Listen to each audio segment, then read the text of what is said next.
Coming to you live, late as fuck for no reason. Ladies and gentlemen, hello and welcome to the Fried Chicanery. I hope everybody's been happy. I hope everybody's been well. I hope everybody can accept my apologies. I had to clean the poopy butt. But he was wholesome as Uncle Carl, though. Yes, I was the best uncle that my nephew needs. I am the only uncle he actually has, actually. I'm the best. I know the feeling. Well, I'm godfather, but make him an offer I can't refuse. I only wish I could be able to do that, but he's not old enough yet. I haven't gotten to that stage. Well, I'm my niece's godfather, so.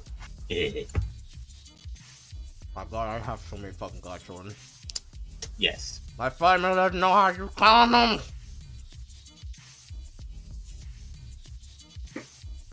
I don't speak half-eaten food. Unfortunately, I do. You laugh because it's true. Good. Should have everything a second for Yes. from filing in. Alrighty then. I keep sending you stupid cursed JoJo memes as I wait.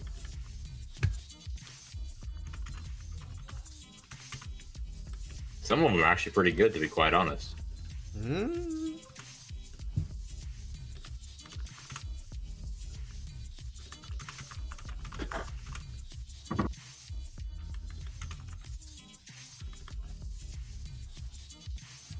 I literally have a shirt here that says, "You thought I was a shit, but it was I, Dio." I also have my Muda shirt on, so. Ah, God. Everything's borked. I'm trying to unbork it. Bork. Scheduled tweet to go Call off. the Swedish chef. Call the Swedish chef. My scheduled tweet did not go off the way that I intended, so I ended up having to do extra shit to fix it. I gotta fucking manually run the damn thing now. Because what was supposed to post was not what was posted. A random fucking tweet that says test stream for the podcast settings on Restream was just posted on Twitter for my account. And great. it literally, for no reason, I don't know why it did that. I'm so confused. So confused. But hello. Technology. Only working when it wants to. But hello, everyone. I am Coral. This is Charza. Hi. What should we begin with Your first? thoughts? Well, you said it was going to get Q&A, but Yes. since we're waiting for people to come in, one thought I had was, well, Carl just watched the latest episode of the amazingly not boring WandaVision. I like how you slid that in there. I can at least give you that. It's not boring. WandaVision is not boring. It's an experience. But the first two episodes are. Oh, yes. The fucking everything in episode 1 through 3 is fucking boring as shit. Because until you understand what fucking is going on, I've just completely fucking turned off. I had no reason to care for any moment. And I watched it already beforehand and then rewatched it again because at one point I was high. And then afterwards I was not high so I could actually focus. And when I thought about it for half a second, I'm like, what the fuck is going on here? You were trying to figure out the WandaVision, but then you got high. Sorry, from the ID, and then I got high. They're trying to get fucking more movie out of me, but I won't apply. You know why? Cause I got high. Because I got high. You got the voice down pat, man. Oh, hi. Thank you. But, yes.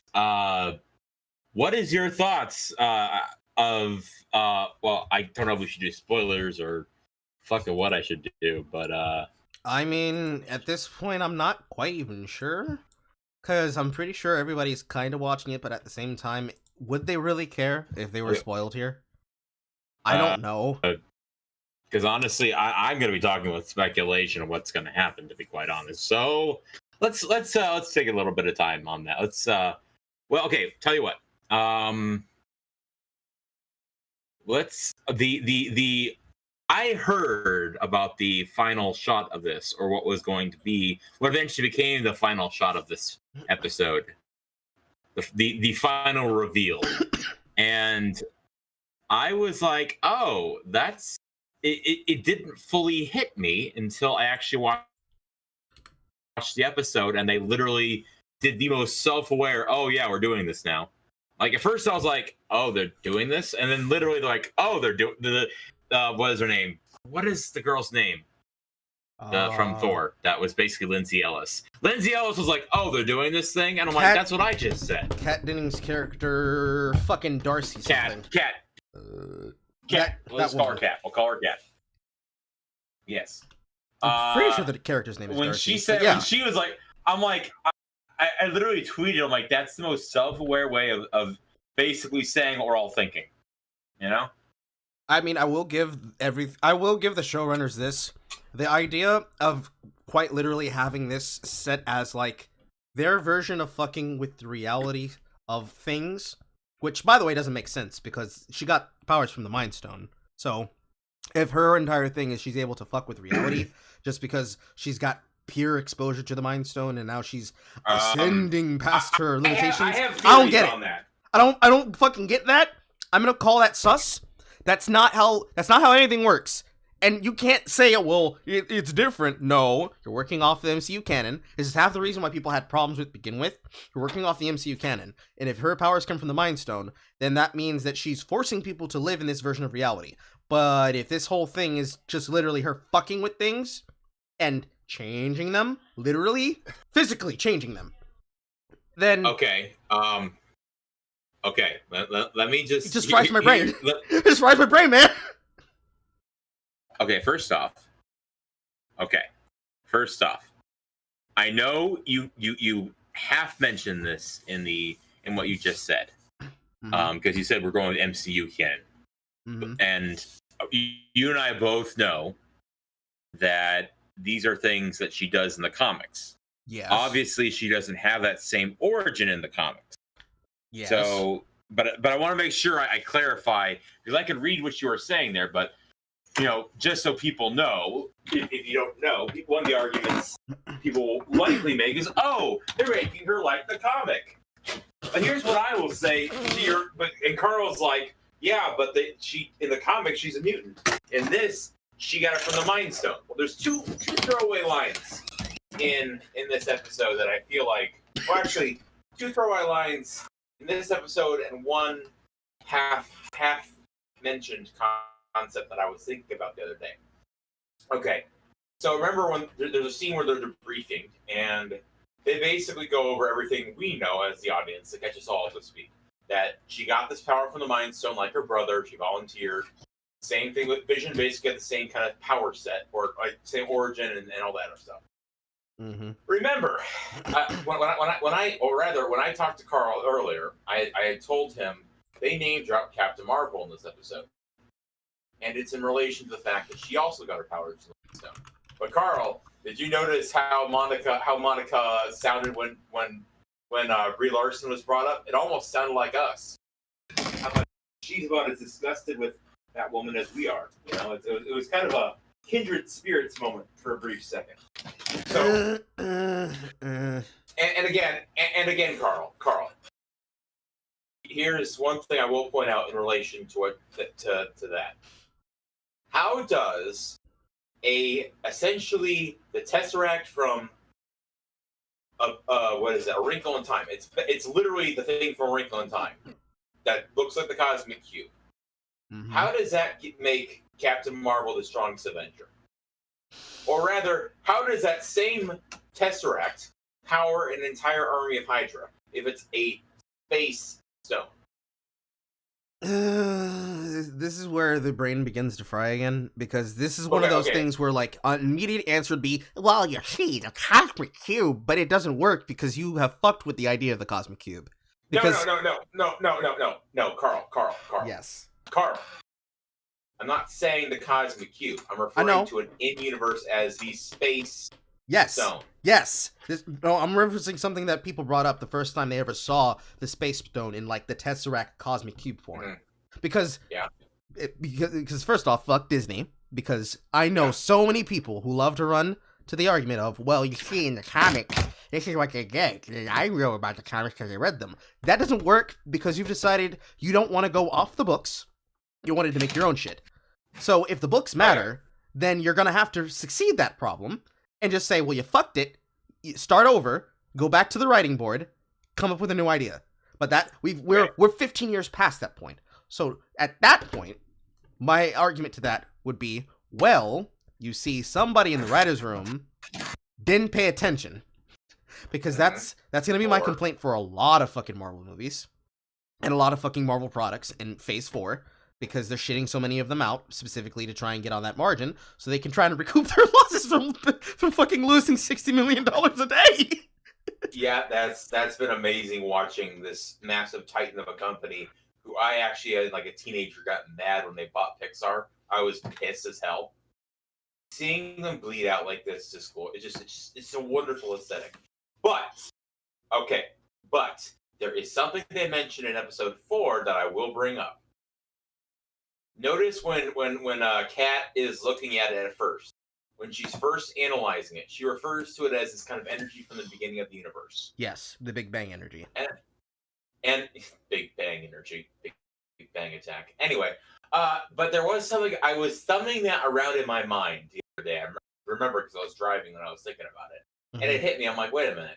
Was the origin of the Infinity Stones, as told by the Collector in Guardians of the Galaxy, was like, oh, these are like formed from the death of the old universe, the new one, and it's connected to the energy of the beginning of the universe. Okay, mm-hmm. I know it's a cop out, but that's one theory I have, is that the Mind Stone, because it's literally infinite, or from that time and period or whatever, it can do that. Again, I use the argument of Captain Marvel because she's the strongest event. Like, it's a cop out answer, but at least when it comes to the Mind Stone itself and its properties, etc. The other thing and also, again, Carl, mm-hmm. apparently the Mind Stone makes you go super fast. It never really made the most sense. Okay, I think you and me can both agree that matter. Mind over matter.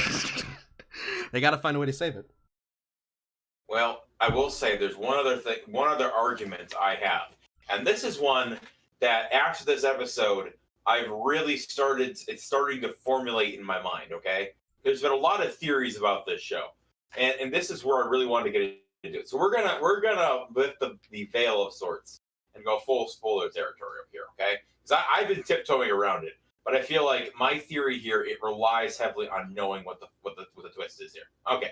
So as we said before, they have Pietro come in, and it's not Wanda's wife or Wanda's husband from Godzilla.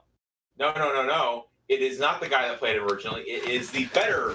It's like the Tyler and the cooler Tyler. It's like mm-hmm. Quicksilver and the cooler Quicksilver, the one they got right in the first or in Days of Future Past and Apocalypse. It's you named him before, name drops him. I can't remember the actor's name, but Evan he's Peters. The better one. The one. Yes, Evan Peters. He was amazing. And I remember watching Days of Future Past actually on Disney Plus for the first time. And I'm like, wow, he's perfect. He's great. He's a great like rendition of Quicksilver. I really like this guy. And it's basically they took full advantage. Point is, and as they show him, he's like, okay, you can't give your long lost brother a hug. Yes. And Kat's like, they recast Quicksilver. Yes. Which is what everyone else in the audience is like, they recast Quicksilver. Mm-hmm. So they're like saying exactly what we're thinking. Gotta get that Foxman return. Yeah, well, yeah. Here's the well, yeah. That's kind of why they did it. I'm sure they're like, okay, we got X-Men. Now what do we do? Oh, I know. They did Quicksilver better than us. Get him in here.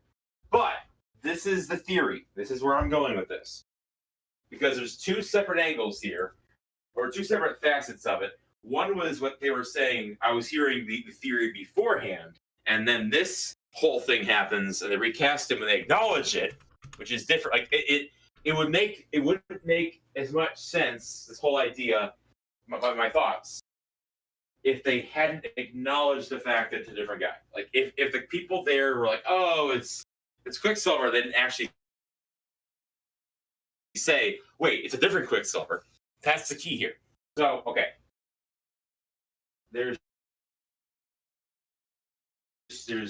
We'll focus on that first, and then we'll go into what I've heard before that. Before this, or first, they had, okay, the theory I've been hearing, or rather, what this show is meant to lead into is the Doctor Strange movie in the Multiverse of Madness. They've been saying this whole time that WandaVision ties directly into that. That's been, like as Carl was mentioning to me earlier. Yeah. Charza, you are not going to believe the bullshit that I'm currently looking at. Somehow, YouTube decided that we're not actually live when it says in my OBS that we're live. Oh, well, that sounds about right. Mm-hmm. I can believe it. This whole time? Wait, didn't we have people in the chat or not? Yes, we literally have people in the chat, but but I'm looking at the fucking screen and it says that we're not live. Where's the chat coming from? The restream chat. Who was phone? Then who was phone, Carl? Who was phone? I don't know.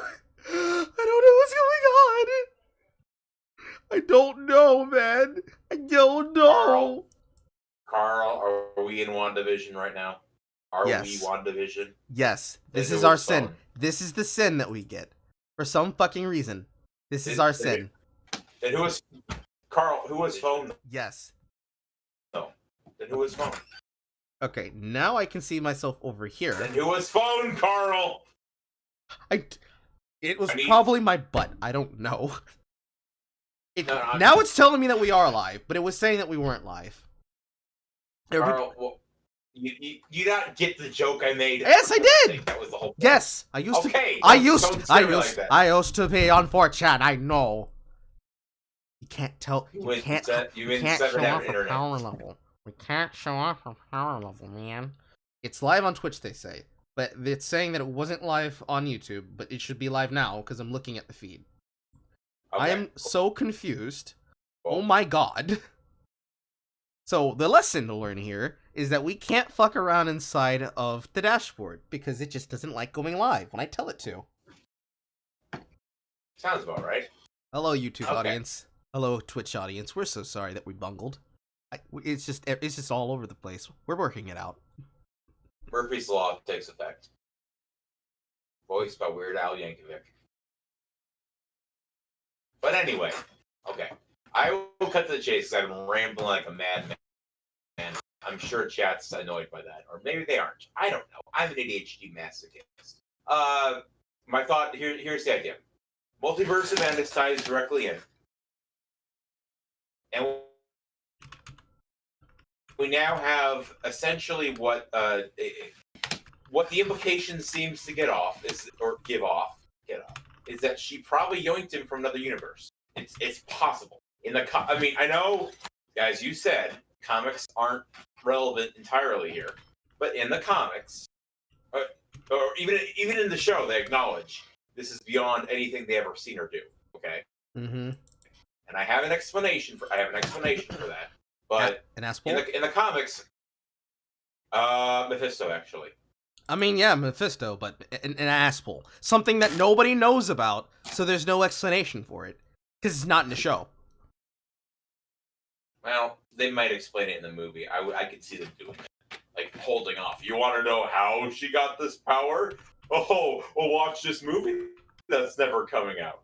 Anyway, well, here's my thought. Okay, so her power increase, Mephisto. The theory I kept hearing is that lady who got blood on her is Mephisto. And I mean, when everyone is shouting or saying in unison for the children, like it's quote unquote the greater good, the greater good. That was, for me personally, I'm like, that is a red flag, no pun intended. But then you have like the kids there and they're aging up, and I'm like, so are they connected to this? Like that whole scene where like they're like, bring the dog back from the dead, mommy. She's like, I can't do that, but you brought dad back. Like that whole exchange to me came off like they're literally taking her kids are literally pieces of Mephisto's soul, because that's what it read. That's how it came off to me. I mean, I know it's probably not gonna be, But to me, that seemed kind of menacing. I'm mostly confused Right. about that for several reasons. And the first reason why is because in that scene, I'm pretty sure you're talking about that one lady. Fucking, what was the name? Doris? Dottie? Yeah. That bitch? The one that everyone thinks is Agnes or whatever, or who's that one that Scarlet Witch fell and everyone thinks she is? That girl. Yeah. I'm thinking this is the one that the Agnes character says, oh, she's the ticket to having everything around here. In my personal opinion, if we go off that theory, it's either Dottie or Agnes, because realistically, look at the fucking actress they picked for Agnes. You could quite literally just paint her hair white and cast her as Madame Web. She is so good as a fucking character actress. But if they were going off of the idea of, oh, this is connected to Mephisto, which gives me a lot of pause, because now you're throwing us into One More Day territory, and I'm already scared enough it is for Spider-Man. If it goes down that... What? You do realize the whole thing with her kids happened like decades before One More Day? Yes, but unfortunately that is also a story that deals with Mephisto, and I don't trust Marvel not to make mistakes and make choices because, well, here we have the choice to do it now, because that's some shit that they would do. That's what my worry there is. It's not that it would be a bad idea or that it's out of context for it, because remember, context doesn't matter. Source material doesn't matter. We can just adapt shit randomly, and it just doesn't matter what we do. Who cares, right? But, like, if they don't go down the route of, oh, she's literally the source of everything, and she's showing, like, Infinity Stone combination power levels and shit like that, if they want to go down the route of it being Mephisto, if it's not Agnes, because I think it was, what was the fucking trailer? I swear it was a fucking trailer for WandaVision, where it's her in the car, and Vision zaps her fucking head, and she starts cackling like a witch. I'm like, if that bitch ain't Madame Web, dude, it's not Madame Web. There's a character named, like, apparently her name in that show is there's a character named Agatha. Agatha something Ness. Or Agatha. Agatha Harkness. Like Agatha Ness something. Yes. Agatha Harkness. And the character, and she has the same brooch as her. And her name in the show is literally Agnes. Agatha Ness, so whatever Ness. It's like a shortening. It's like, I am Lord Giantwort instead of it being Thomas Riddle. Yes. You know what I mean? Like, it's that fucking witch character that not a lot of people know of, which I found weird. They had white hair. Yes. Yeah. Fucking and witch. again, it keeps. And here's the other thing. If it's not Mephisto, there's another option too, because apparently the villain in Multiverse of Madness will be Nightmare. So again, they could do Nightmare, and they could have Agnes working for Nightmare, and that ties into Multiverse of Madness. Yeah. What they could also, the other thing is, they could bring in, like, people are speculating, oh, they'll bring in the X-Men after the show. I feel like that would be a movie thing, but considering Quicksilver's here, I think they'll do that at Multiverse of Madness. I'm beginning to lean towards, if they're not going to do that, they're going to do Tobey Maguire as, like, Last Day Spider-Man or Bolt. I don't even know what they're going to do. All I know for sure is Bruce Campbell will be involved.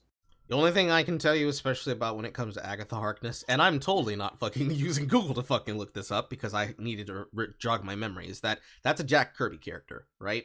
So we're going deep cut comics that I'm very sure none of the people who give a shit about comics knows about beforehand. So knowing that character, I expect there to be something that involves witchcraft, some kind of fucking wizardry. It's going to get referenced in another movie, if not literally referenced and directly part of the story of Multiverse of Madness, because why would you not do that if you have access to magic and shit? It'll be fine, I imagine.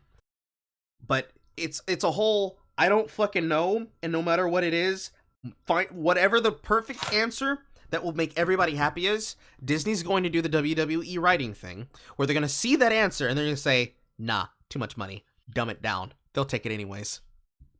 Mark my fucking words. I will say, I do you know who I want to play Nightmare, though, in Multiverse of Madness? Who? Bruce Campbell. I mean, yeah.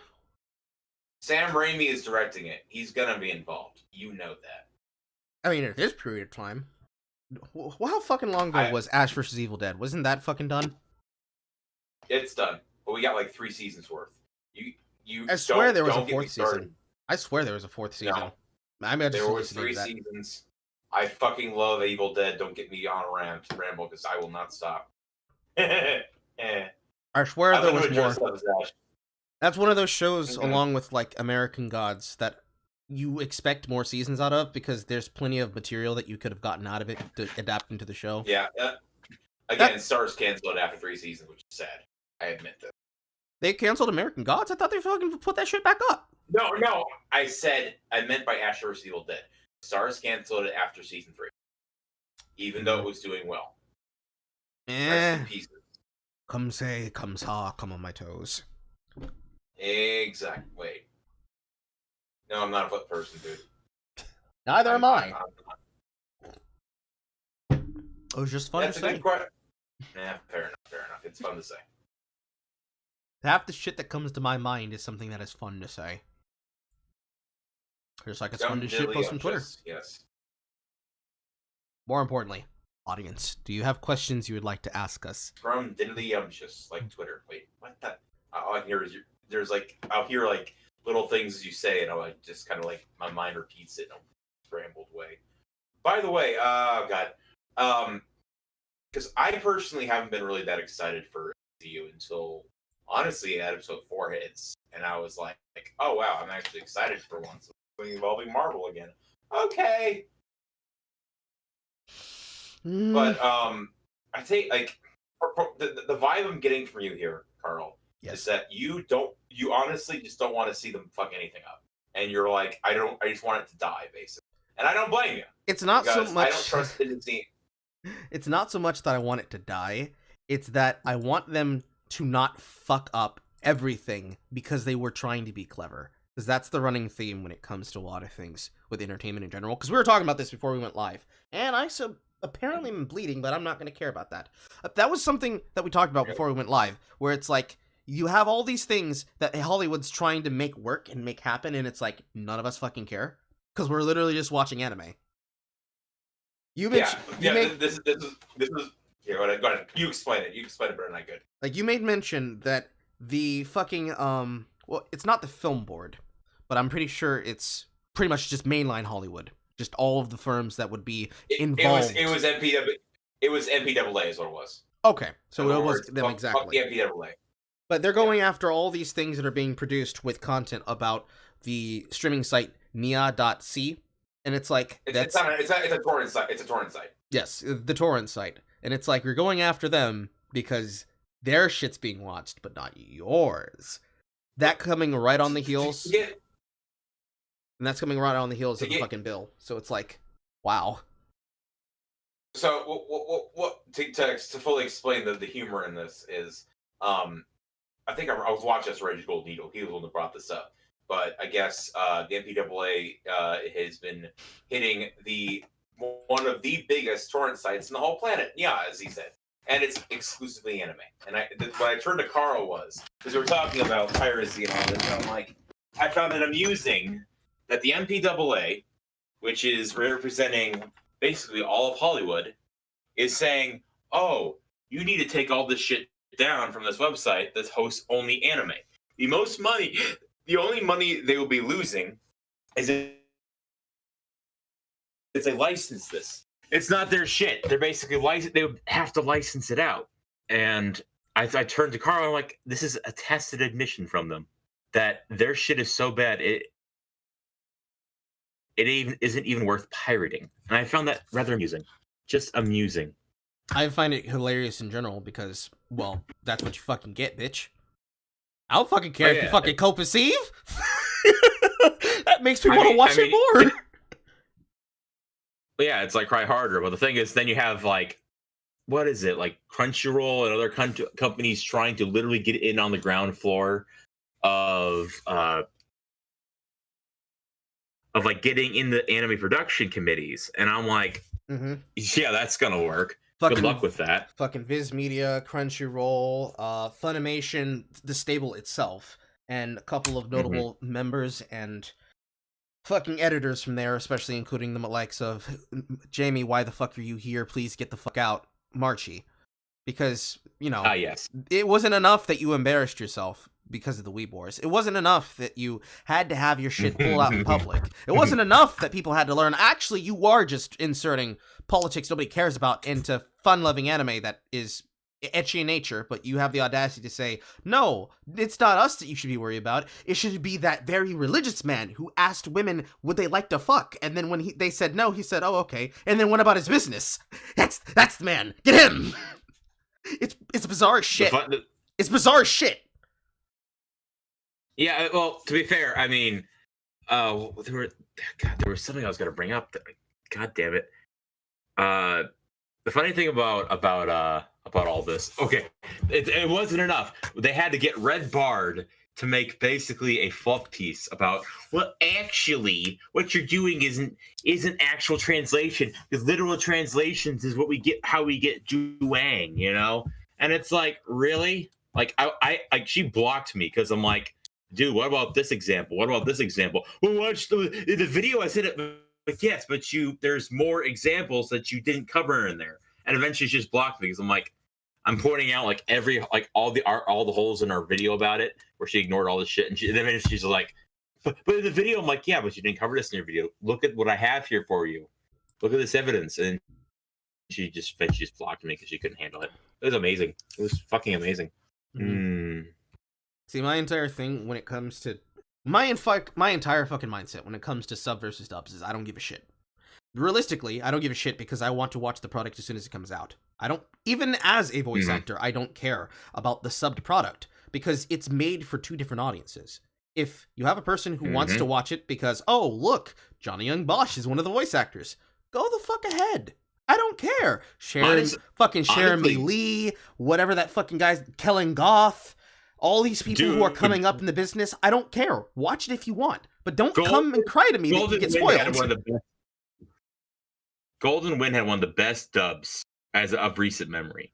The casting choices were top notch. I mean, for fuck's sake, they got Lupin the Third / fucking Rigby to play what's his name? Oh god, Abakio. No, not Abakio. The kid who had Smith, aka Little Bomber. Narancia. He's Narancia.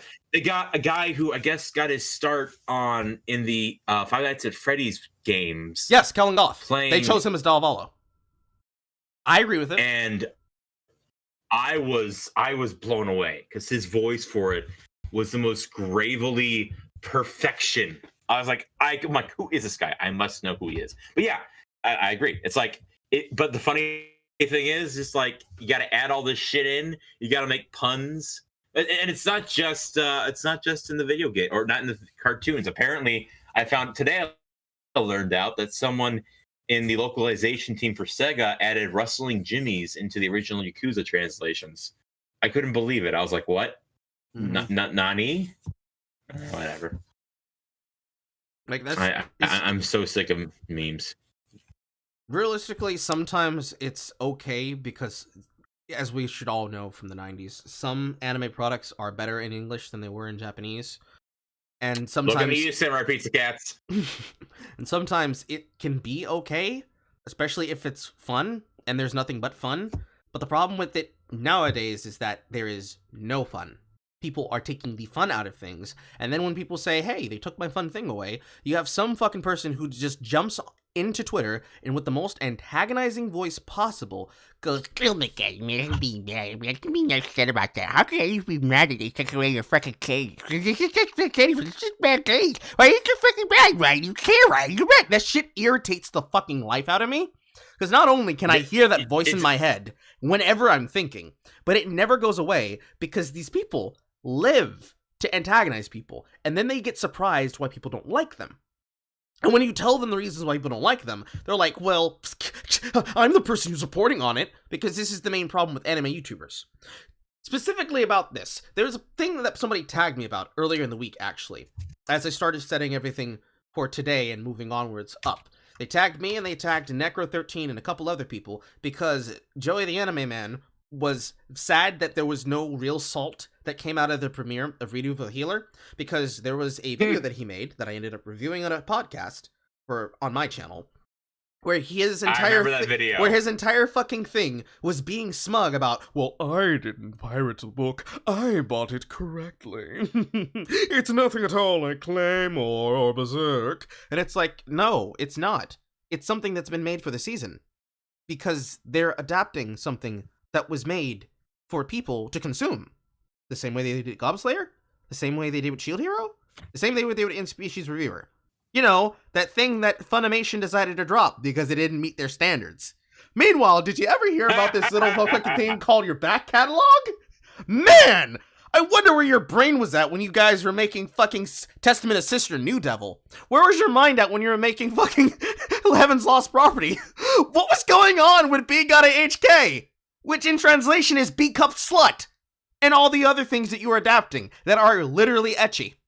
Did those not head up to your standards? Jamie Marchi was in the cast for Penny and Stalking. Mm-hmm. And yet we're the perverts. Yeah. Penny and Stalk, yeah, it's amazing. It's amazing how the hypocrisy. Delicious. It just boggles the mind when you think about it for half a second. Because it's like I was telling you earlier, most of them are tacit hypocrites, but they can't handle it when you tell them this and you explain it calmly to them. Because Twitter is a place for hatred. So it's like, when you ask them, well, why was this bad? And they say male gaze, and you're like, okay, so what about this actually makes sense to you? That you're going to create a digital Sharia law for the women. But then when somebody tells you, well, why is it that the man is sexualized? And you're like, well, he can't the same. And you tell them, well, I actually don't care about him being completely naked. I actually like both of these things. Can I have both of these things? Their fucking eyes glaze over.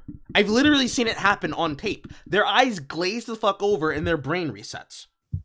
So then when they start arguing with you again, it becomes them retelling the story, but leaving out all that context where everybody's laughing at them, and they pretend that you somehow became them. Now they're the ones calmly explaining to you, and you're the one getting outrageously upset. And it's the most bizarre shit. So when I saw this happen, when I saw his reaction of, oh man, people aren't actually as mad as I thought they would be, I fucking cackled like a witch. Oh, I can believe it. That stream, that's how I found out about Real Healer, actually. Was through that stream. So to see him like, wait, where's the outrage? I want to be smug about it, damn it. There's no outrage, because here's the thing, kid, and this is what I've heard about this. People have been saying. The reason why no one's talking about it is, in the words of Jurassic Park, they're learning. Well, it's more than just they're learning. There's like multiple factors, right? There's the coof, there's the COVID. So people are staying indoors and they're watching shit. And maybe this just isn't on the radar. And if it was on the radar and they learned about it, like a lot of people have been learning about it, they're watching it and they're like, "What the fuck am I looking at?" They're not even upset. It's just like, huh? You can do that? That's not the problem, Carl. That's what I mean by they're learning. Oh no, I know. They're learning about the Streisand effect. Mm-hmm. They learned it from Shield Hero and everything else. If we don't make a big deal about it, no one will actually. If we don't outrage about it, then no one will actually look into it. They're actually learning that their whole shtick of being outraged at something every week is now actually backfires at them.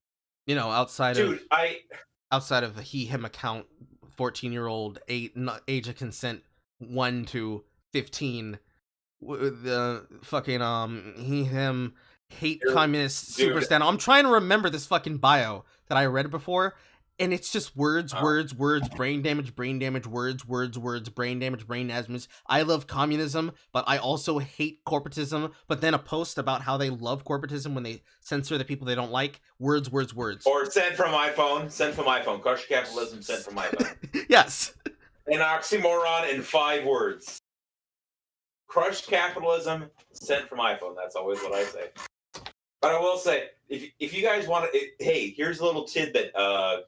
14-year-old minors on Twitter. If you want to get me mad, if you want to get me to lay down some smack on your ass, try to speak for me and say that the R word is bad. If you don't have a mental illness and you say, "How dare you say the R word in public? You shouldn't be saying that." you know what I'll say to you? As an autistic person myself on the spectrum, you don't speak for me. For that matter, if you didn't know that, you would have called me a white male, whatever, apparently. I could tell you to bow my feet because I'm more oppressed than you, or I could just tell you, fuck off, you don't speak for me, and if you speak for me, you're fucking retarded.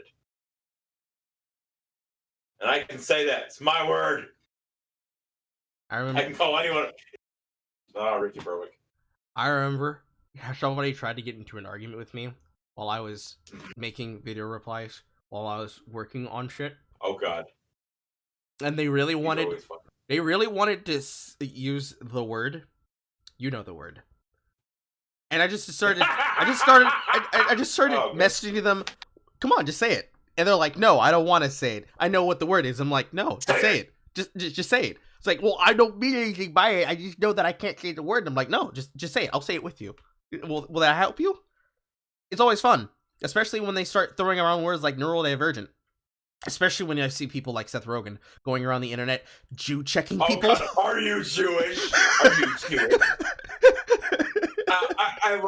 I gotta say, Carl, I love Dankula regretting the fact that he didn't say, "Yes, I am Jewish. Do you want to talk to Goy?" Or whatever he said. I don't know. Like it was like him. Like I kind of wish I said that and roll with it. See how he. That's like what I call the judo toss, or like this is something. Okay, for those who don't know, if you want to know how Carl and I have gotten to know each other pretty well, long story short, I learned a lot observing Mombot on Twitter when she was still there. Press F in the chat, man. And I learned that one of the things I learned, especially from her, is that you can essentially do what's called a judo throw. What I call like a judo throw, where you lean into what they're trying to do, and you can essentially throw them off their balance and flip the argument.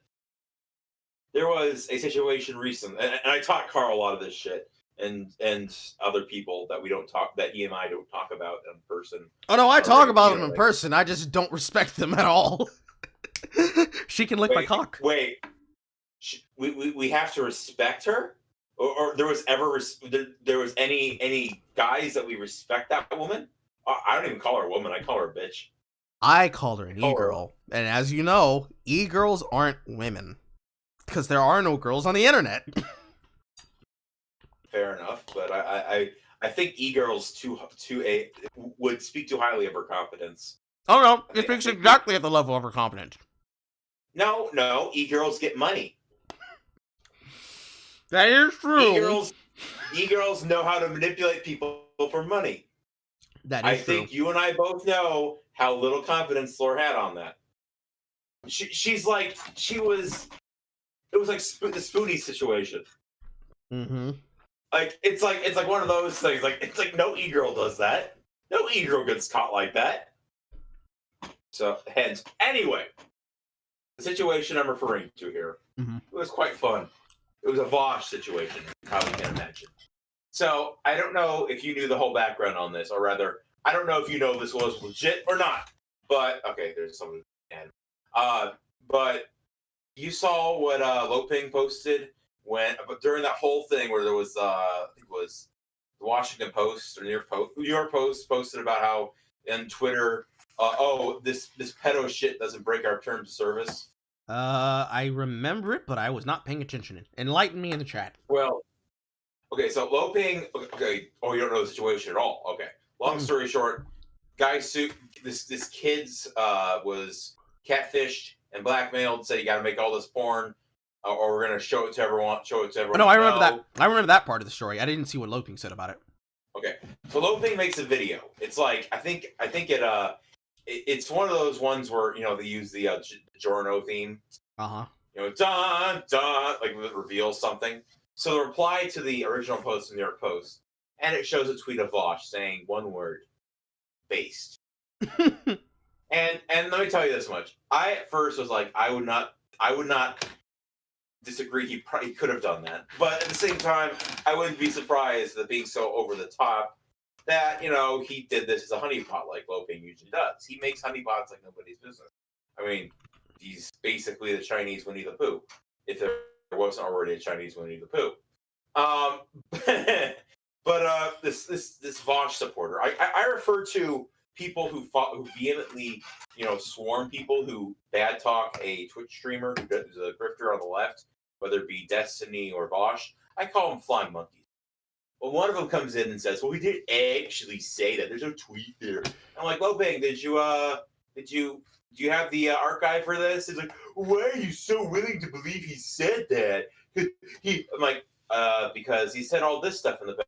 Well, he's taken out of context, and I'm like, okay, because like obviously this guy is like trying to defend the fact that he said this retarded shit about pedophilia. Oh, I haven't heard an argument against this because people are all fine with iPhones. Well, and the child labor that goes into that. Well, my argument always when it comes to people who say that kind of shit is, okay, Vosh, did you buy a iPhone new? Did you buy that newest iPhone right when it came out, or did you buy it used? Did you get a second-hand one? There's a difference. See, there's a difference between encouraging it actively and buying and essentially saying, well, fuck it, there's going to be whatever, no matter what, or you can disincentivize it. I know it's not the perfect scenario, but I think it's better than just basically saying there's, quote, no ethical consumption under capitalism, or whatever they say. The thing about that is that there actually is. It's just too hard.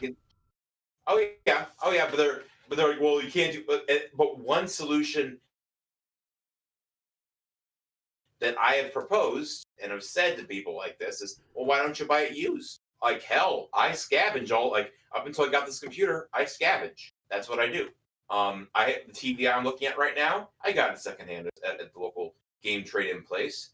The new iPhone I have, it's not new. It's a 6S that my dad had. They gave to me after he got another phone.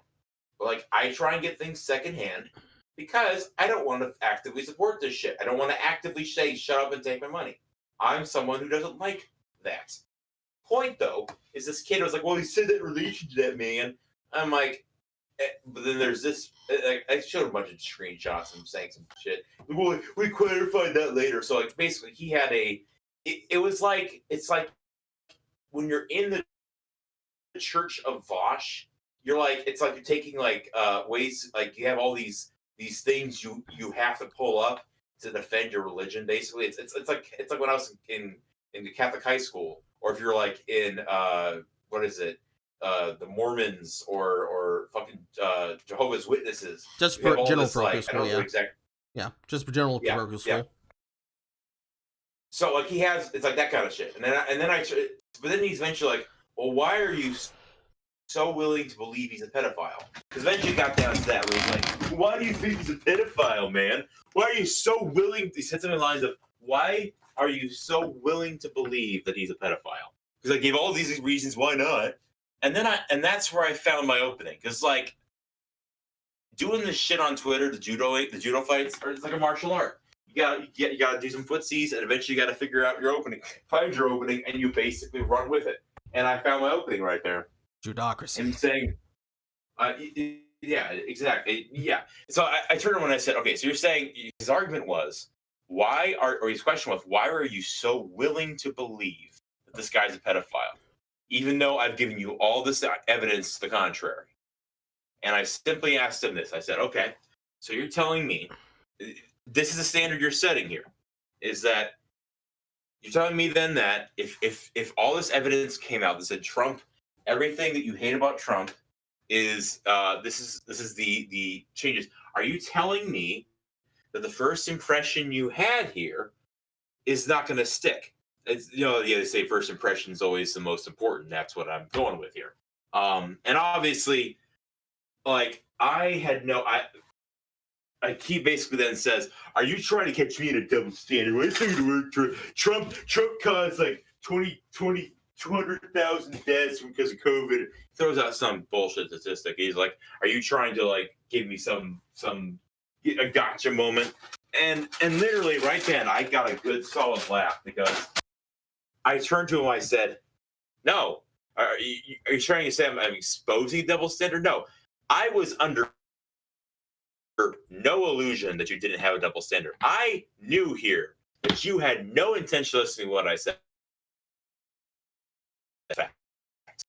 there was never any question that when I brought this to your attention, that you were going that it wasn't going to stick. That if me pointing this out, this double standard, I wasn't expecting a gotcha. I wasn't expecting you to glitch up like that BBC Two person where she's like, he basically, Peterson basically flips it on him and says, "Ha, gotcha." No, I wasn't expecting that. I knew this guy was never going to listen to me, and I said that to his face. I said I had no intention of disproving. In fact, I viewed your double standard here, and and you basically having this as a constant in my logic. But with that said, you can now see where I came from. Because this argument started with you asking, why am I so willing to believe he's a pedophile? Okay? I knew the double standard was there. That if I were to bring up Trump, you'd still wouldn't care. But now, kid, now you know why I don't trust him. It's the same reason why you don't trust Trump. Even if something came out, you could have everything disproven, but you still think he's a piece of junk. It's the same reason. It's the exact same reason. Now you know why I think the same way about Vosh. I think of Vosh the same way you think about Trump. And the only thing he could say is, well, you do you, but I think like all these people dying because of COVID response, which isn't his fault. But man, let's find out about those Biden deaths, shall we? Exactly. But I was like, he's like, yo, I don't ever. He basically said like, I think that hating Trump is worse than hating Vosh. I'm like, I will do me when it comes to this. But because like basically he was like, it was like a half-hearted gotcha. Like, well, I still think it's worse to hate him than him. I'm like, well, that wasn't the debate here. You asked me why I don't think that way. Well, and you can that I think that Trump is lesser than that. You can totally think that. I'm not taking that from you, kid. But now you have a view into my mind as to why I don't believe. Like it was just like it's one of those things where it's like you could tell he was catching on to what I was trying to do. So I just said, okay, I'm just gonna drop the curtain. I'm gonna do the whole masked magician thing where I show you how I did it. I'm gonna give you a peek behind the curtain. I literally told him I gave you a peek behind the curtain. Enjoy this because you're one of the few people I've done this to. Where I'm so confident about this that I'm going to laugh in your face about it. Oh no, I had that exact conversation with Vito Gestalt. And oh boy, that's a video. God, Vito. That's a video I've been trying to put together for the better half of a week now. And every single time I look away, because his entire thing was that he got fucking mad when I quoted his words back to him. Because this is a whole fucking diatribe. Oh boy, this goes back a while. But if you just go from the context of like last week, from Monday to Sunday, this man was taking L's. L's on L's on L's on L's. And it began with him using the Vosh argument. Because for some reason, I know the reason why. Realistically, ever since the administration basically, and with this fucking Time article everybody's been passed around, which I hope everybody's seen. If you haven't, you can find it in the Discord. I'm going to mute for a sec to use the bathroom, but continue. I'm sorry. I just got to mute. Okay. But there's this entire fucking thing where there's people who just literally suck the dick of any grifter to try and protect the grift. Because if you protect their grift, then ultimately we'll get to use the same narrative. And the problem with this in the case for Vito is that this did not work very well for him. People were not stupid enough to fall for the bait.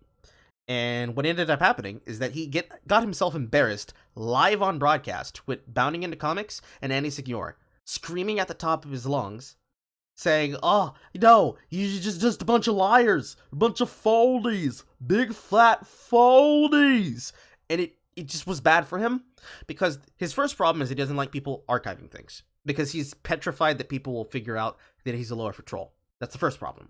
The second problem was that his entire argument literally began and ended with, no, when I defend good things, I defend good and just and devout things, then that means I get to talk about it. And if you don't like me talking about it, that just makes you petty and bigoted and mad, and you're just obsessed and angry with me. But don't you dare talk about the things I did before, because then that's you just taking up stories that have nothing to do with the situation. Because if I'm doing good things, you should promote my good things. So I walked his ass around in a circle for like 2 hours, and he got ass mad because I ended up trapping in his own logic. Because his whole fucking entire thing, during the entire beginning of the week, not towards the end of the week, that was towards something completely different. The beginning of the week was him trying to cover for Vosh pulling out the pedo argument again for the 99th time.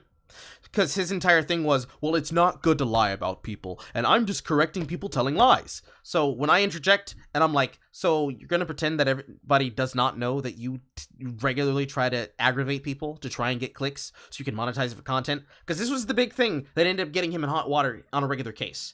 Because his entire thing is to try and monetize situations to get clout. And what he got fucking caught out for, with the very person he ran to, after getting embarrassed on the broadcast with Andy Signor and Bounding into Comics, who reported the situation involving Star Wars: The High Republic, the black woman who was being unironically racist to whites. Yes, sir. Yes. The situation where literally his argument is, Bounding into Comics having a personal opinion that he would want to see this woman fired for this is cancel culture. Cancel culture. Cancel culture is when you hold people accountable for their racism and actions. But it's wrong. Okay. Because they're black, which means it's acceptable and allowed. So when a black man comes along and tells you you're being a fucking idiot, we know you have a historic example of stretching the truth as well as lying, and you say no they don't, and they pull up your tweets and your archives and say yes you do, here it is. You don't get to then turn around and say, well, you can't do that, it's not acceptable. Because what I thought it was acceptable and allowed to correct people on records. That's supposed to be justified and based. But when I do it, it's cringe. But when you do it, it's acceptable. So he walked into this rake about 57 times until he got mad enough that he left and started his own broadcast so he could go talk shit about me on his own live stream and also go on to the show. And then took another L after that. So after that happened, he then runs to this creator named Tommy C. I'm pretty sure they were probably a big left-wing creator, not sure what their political alignment is, doesn't really matter. He ran to him on the assumption that, well, see, this is hypocrisy, so I want you to platform in this. And I just quoted his own words back to him on his archives, and he got mad enough to block me about it. But then he got embarrassed by him, because I guess he double-crossed him or something? I don't really know for sure. I just know that he went on there, and he basically replayed the situation again, made him look even more pathetic. And then after that happened, he was trying to push the AOC grift as a true. The one that everybody's been talking about, the AMC, the fucking Zelia Cassandra. I love George Akapalios' article or picture of New Yorker with her eating a sandwich on a toilet. The new worker. Yeah, the new worker eating a sub sandwich in the toilet. But that shit happened. And that same creator called him out about it because he was trying to stretch the words and truth, saying, when did she say that she was upset and scared and terrified for her life? And someone literally replayed the clip for him, and he's like, and just fucking baby rage for about like 5 hours on end on Sunday. And somebody tagged me in it, and I laughed really hard. And I was just finished that day with editing everything together so I could put it together for a single fucking video, because this is a lot of shit to understand. This is like an entire week's worth of drama condensed into 10 minutes and just the important shit, because this is the thing that happens now that we live in Biden's America. Unironically, the news is going back to sleep. People are trying to find things to do. YouTube is a broken website, and they're breaking it because they're trying to prioritize certain creators over others, and they're trying to put priority over basically having multiple streams of content. But at the same time, you have to keep them like separated. Because that's something I've had to do when we were setting this up. I had to make sure I had the podcast channel. I had to make sure I had a gaming channel. I have to make sure I have my personal channel. Because they don't like it when you put videos and streams together. They want you to keep it flowing, as we've all known. Because they want it to be like cable. But it's like everything's dead. Because if you have an ad blocker, basically if you go through your homepage, you basically can find the same shit over and over again based on your search terms. Outside of community posts and this fucking shorts that they have, which is basically Instagram, which is basically Vine, which is basically TikTok, it all just blends together and you lose the interest to do anything. And here's Vito, and people like him, trying to create drama where there is none and get people to show them attention by creating shit on the internet so that they can present themselves as a hero, like when he got clapped out about Raya and the Last Dragon, because everybody who's from the Southeastern Asian continent, that's so hard to say, Southeastern Asian continent clapped his ass out about it, because he thought that you could just make a video beginning and ending with fuck China. And it's like, well, dragons and Asian people and female protagonists. Of course China's gonna eat it up. The fucking clap that I know happened on a particular person's head. I know they're in the chat right now. Friesen, you know who you are. People like her were laughing at his ass and also yelling at him. And the thing that he chose to do in that situation was delete his tweets, then mock those people on YouTube and Twitter, delete their comments, and then make a weak-ass review video where he's like, haha, content, haha, content. People really got mad about this on Twitter, to the point that he'll try to even post links to his content to try to get people to give him outrage clicks, and it just doesn't work. The man actually has a very large YouTube channel, if you want to go by the size of my channel, right? And yet I have 10 times his audience. In fact, I'll look it up right now. Right now, I'm pretty sure. Carl, I sent you a YouTube animation I made that sums up Vito in a single phrase. Oh, yes. I see. That's wonderful. We can play that. Next, you'll say I was only pretending to be. Play the what? I mean, for him, he's not really pretending, but just to go into it, since I have to go look it up anyways, just to make a point. Fucking what is it? Starts with a G. Yeah, I don't even know. It's kind of a dick. This man has 207k subscribers, but if you actually look at his videos, he has less than what you'd expect for a person with this kind of a size of a channel. Let's see, you got 23.k, 158.k, and these are from months ago, not leading up to weeks ago. His live shows are not getting enough clicks for anything. He's churning out content where he's basically following the trends, and he's not getting the kind of audience that a person with this kind of number would get. It's drastically low, which means his channel's dead, his Twitch is dead, his Twitter is dead, and he's provoking people. Why so out of touch? He's provoking people because he calls himself a professional idiot. So he can always fall back on, well, I was just doing it. I was pretending to be retarded. I was making it as bait because look at your face. See how mad you are? But you're sitting there and you're staring at him and you're like, you're a fucking idiot. You know that, right? And he can't hold the tears back. So he then runs off to his live show to talk shit. And then people clip that and they laugh at him. And they at him on Twitter asking him, why were you baby raging like this? And he shows up in people's mentions and is making 50 billion tweets at once, trying to disprove what's in front of him. And it's the most bizarre thing, because this is what they've been doing ever since the fucking election ended. They realize what side the coin landed on, and they really, really, really, really want to get in with the corporations. Because, like we fucking saw in the Time article, clearly there's a cabal that wasn't stealing your election, they were fortifying your election. That the cabal of your left-wing activists and corporate CEOs. You know, the unelected officials. Like they would take Vito. Like they would take Fosh. They're bad PR. That's the funny thing about it. They think they're they're top shit, and they'll get taken in a heartbeat. On one hand, I can see why they would think that, but it's not going to work in the end because they're useful idiots. Oh, it's not. That's the point. Yeah. They're useful idiots. The reason why Vosh is even big is because people reply to his shit and try to have conversation with him, but they're not going to get a fair shake.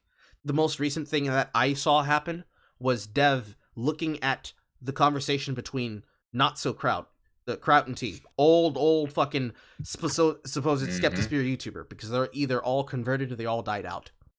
Having a conversation with Vosh about the idea of a person going from the extreme left wing to the extreme right wing, and how that doesn't make you a good person because you switch teams. And I was laughing really hard, because he was literally describing the poor woman who tried to dox me and did it very poorly through her friends. We're infamous. Because it was the entire argument. It's like you have people who do shitty things and shitty behaviors, and they hide behind their politics as though it makes it good. Because just today, you had one of the most wokest people of the woke that had ever wokedeth getting caught on tape saying, no, transgenderism is bad, and I don't want that for my child. I would be terrified if that happened to my kid. What was his fucking name? I have to pull up my tweet to Who said that? Look at it. Ibram X. Kendi, pretty much a black supremacist. And it's like, you can't, if they got him 4K, you can't fake that shit. It's right there. You hear him saying it on tape. You love to hear it. You love to hear it. So I'm just wondering. That's some juicy. I'm just wondering how long. Because I'm kind of with Loping on this. I'm not saying he is a pedophile. Any person who chooses to get up in an argument and try to defend things, defend pedophilia, defend Vosh, defend the idea that you think pedophilia is actually bad, but the way you go about it is this really weird, like, arms tied behind your back argument where it only makes sense if you don't think about it for 5 seconds. I would not be surprised if something came out about it. Not wishing on it. Yeah, exactly. Knock on wood. Reset the clock. I'm not going to be shocked. Because how many times has this happened? We all still have that fucking backlog of Mombot's entire thread about Gamergate. Where are they now? Literally anybody could start that back up because I got the link for that shit. We could literally just do that and it would work just perfectly because all the people who really don't like these things are seemingly the same people who seem to keep getting Me Too'd and caught doing devious shit for dubious reasons. And it's just fun. It's just gorgeous, delicious. Bring me more. I need some more. And really, I blame them for it because even then, because it's weird that we ended up getting onto politics because you brought up Bosch, but it's the shitty thing. You don't have to apologize. I'll shit on him any day. It's the weirdest shit because they understand the reason why it's happening, but they really don't like it because it's just, let me have this a little bit longer. Let me just monetize this grift for just a few more days, a few more hours. Because eventually there will come a point where this is not going to work anymore. Because now that it's naked and out in the open, there's going to be plenty of people who are going to get fucking sick and tired of it. Look at the situation with fucking Sandy. Nobody fucking likes Sandy. Nobody cares for AOC's policies. Nobody cares about the fact that she's up there because it's controlled opposition. That's the first problem. The same people who will antagonize you on a stream and try to mock you are the same people who will be first in line to say, oh my god, that person killed himself? Oh, that's so horrible. I never knew them personally, but it would be such a bad thing. I'm so sorry that happened to them. But you know that behind and off camera, they are fucking cheering to themselves and smirking the entire fucking time. Because they don't give a shit. Because they think they've won. Because realistically they have. But it's a little bit more... For now. It's a temporary That pendulum thing. Is swinging. Yes, it's a temporary thing. The pendulum is swinging right back, dude. Like, I recommend Upper Echelon Gamers' recent videos, because they are basically all talking about that. I mean, it's been coming for a while, and pretty much everybody knew that, but it's like, years ago, you had people who were more than happy to just say the most bizarre shit randomly, and now you have them up and deleting entire hours, if not days, if not months, if not years of editing work on their perfect rebuttal videos, because somebody archives it and somebody starts talking shit about it on a live stream. We're at the point where the podcast generation is going to become even more ingrained in this never-ending culture war, and people who are not involved in the culture war will be claimed as being involved in the culture war. And it's like, and then they'll side with the person who didn't yell at them.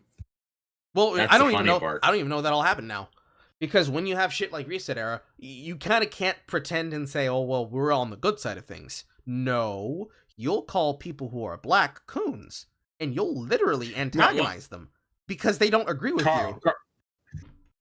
I'm not saying they're not going to side with the Reset Era. I'm saying is that the people yelling at them, they'll be like, "Well, fuck you too. I'm going the other side because they're not calling me these swear words." And while also saying we're not racist, they're going to go to the people who don't yell at them, and that's what I'm saying is that. Oh yes, yeah. And these people are starting to realize it slowly but surely. I mean, they're realizing. They've kind of always known this because they consider it to be a really big damage to try and take someone's platform from them. but it doesn't work in the long run because this is the argument that they were always told. When you do that to people, when you try to stop them from speaking publicly, it doesn't really actually stop them. It just pushes them underground. And then you get this underground movement that comes out of nowhere that you have no idea was there because I didn't know that was happening. Because realistically, they're not listening to other people's words or arguments, and they're certainly not trying to listen to them when they talk to them calmly. They're not listening to them by actually watching their content. They're not actually looking at what they have to say. They're just throwing shade over a fucking boundary and saying, oh, look down at those peasants. I wonder what they're talking about. Well, it doesn't matter. Who cares about them? And then out of nowhere, a mortar strike comes into their fucking ivory tower garden and blows the fuck up. And then they're like, who could have done this? Where was this happening? And it's like, bitch, I've been telling you what I was going to do. I told you to your face I was going to blow you up, and you didn't believe me. What are you saying that you're surprised? It's the most bizarre shit I could see on any day given said day. Cut over to Todd Howard saying, cut over to Tucker to what is his name? Todd saying, who's laughing now? Well, yeah, but it's been happening for like the last, I'd say, 3 years. Like every now and again, you'd hear a person get canceled for something. You'd hear a person get canceled for something that happened years ago that nobody actually cared about, but then somebody did archaeological grievances on their website or on their account or on their backlog history and found that one time they said the gay word or the K word or the J word or they answered the J question. Whatever is supposed to be canceled. I will say, Carl, one of my greatest pastimes is talking to people who are calling me or someone else a Nazi who are obviously communists. And bringing up the document in question, and I always have a blast finding it amusing seeing people who follow this 19th century guy who only got popular because Stalin mentioned or Lenin mentioned him, give him a shout out. I love seeing these people like trying to squirm to justify what that guy was saying. Oh, he wasn't actually saying Jews are bad or whatever. He said it's like, it's amazing. It's like, and I'm apparently the Nazi. Whenever somebody that's glorious. Whenever anybody comes around to me and mine and says Carl's a Nazi, I'm like, damn, how did you know my grandpa Octen was part of the fucking Third Reich? Because it just doesn't work. It's the multi-generational whiteness. You say that with a picture of you. Well, sometimes they try to look up old pictures of me. Ever since somebody poorly tried to put my docs out there, it's been there, but nobody seems to use it because they know it wouldn't work, because I'll just laugh at them. It's like, oh no, you found a picture of me with one of my exes. Oh no! Whatever will I do? And then there's it's the like ones... you're Gondor has our king. You're sitting there laughing, saying you have no power over me. Or no power here.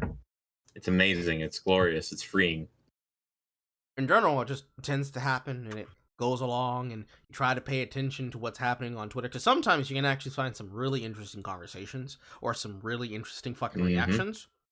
And I find, nowadays, it's much easier, especially when you make friends with people, because that was something that happened recently. I ended up making friends with Boogie, because Boogie reacted well to my roast of him.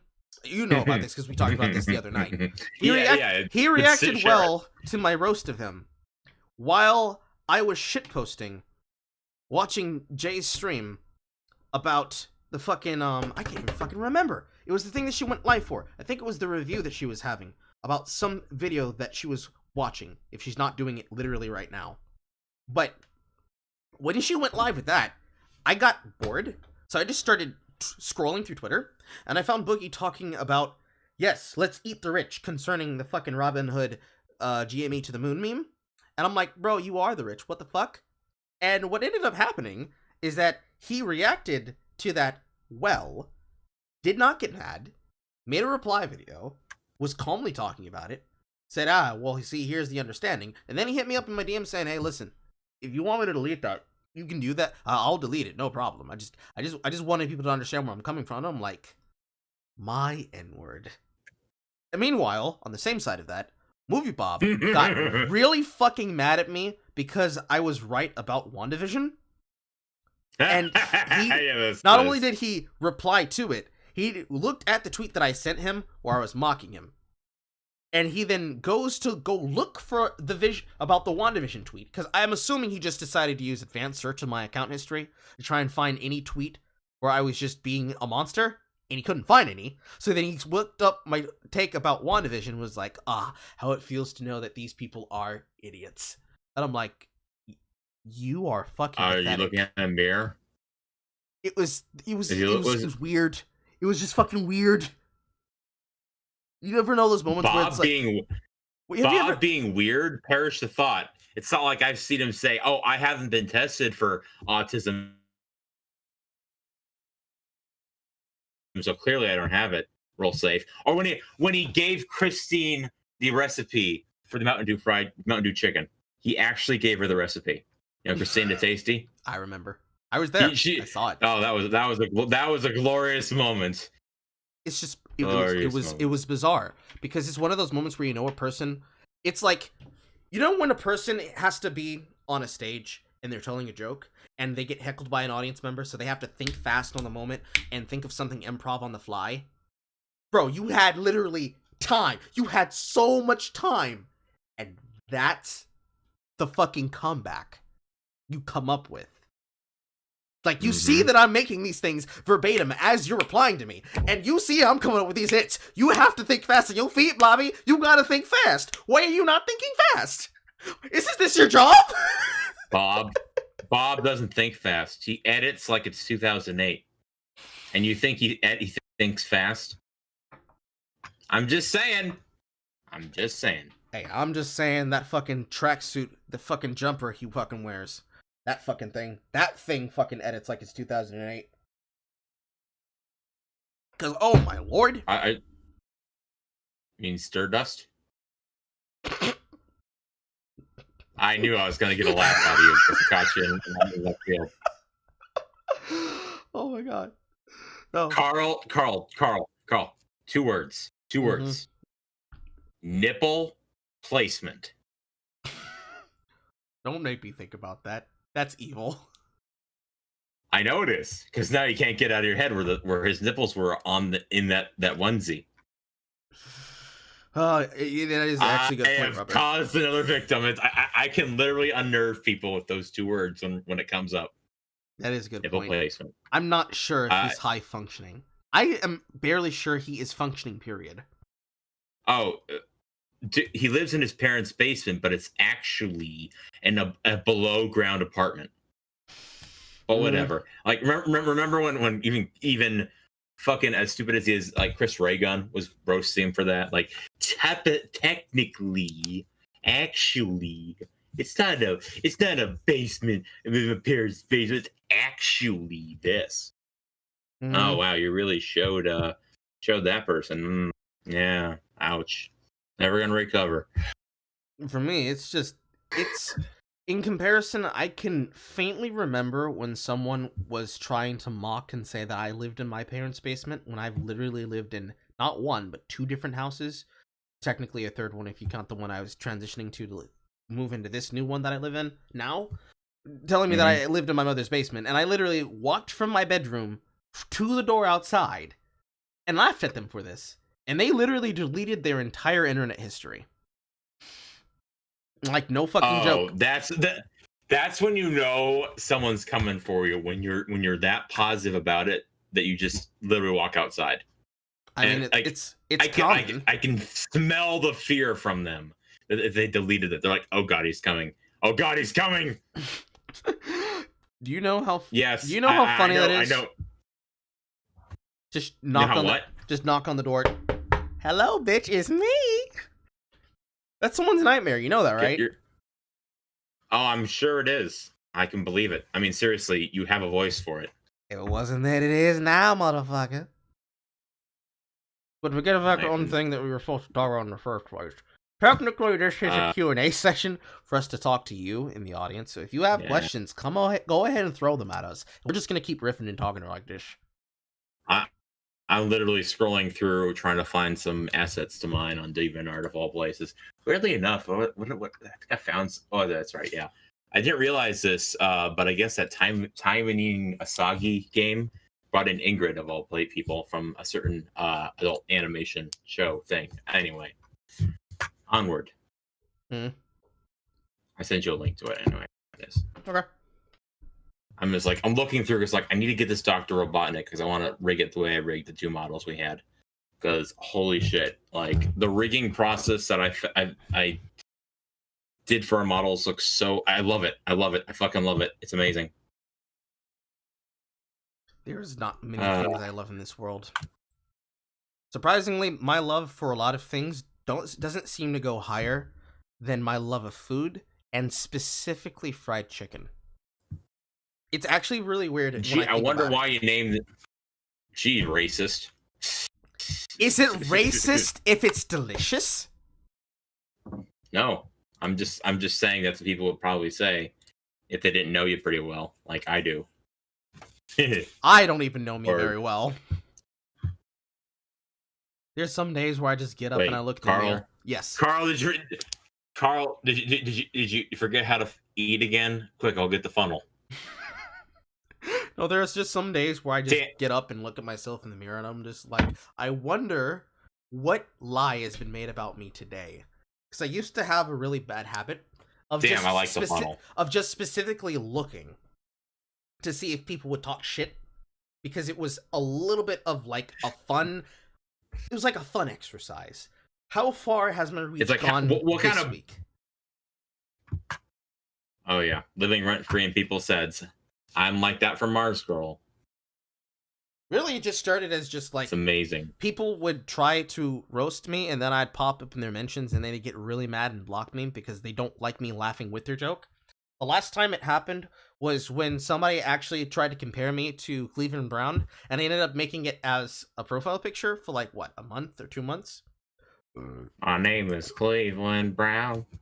And then when I actually started making video replies to things, because when I'm just sitting here in front of my computer and I have OBS open, it's much easier for me to like turn on the camera and just record something really fucking fast than it was to specifically stop, type, then go back and post the thing.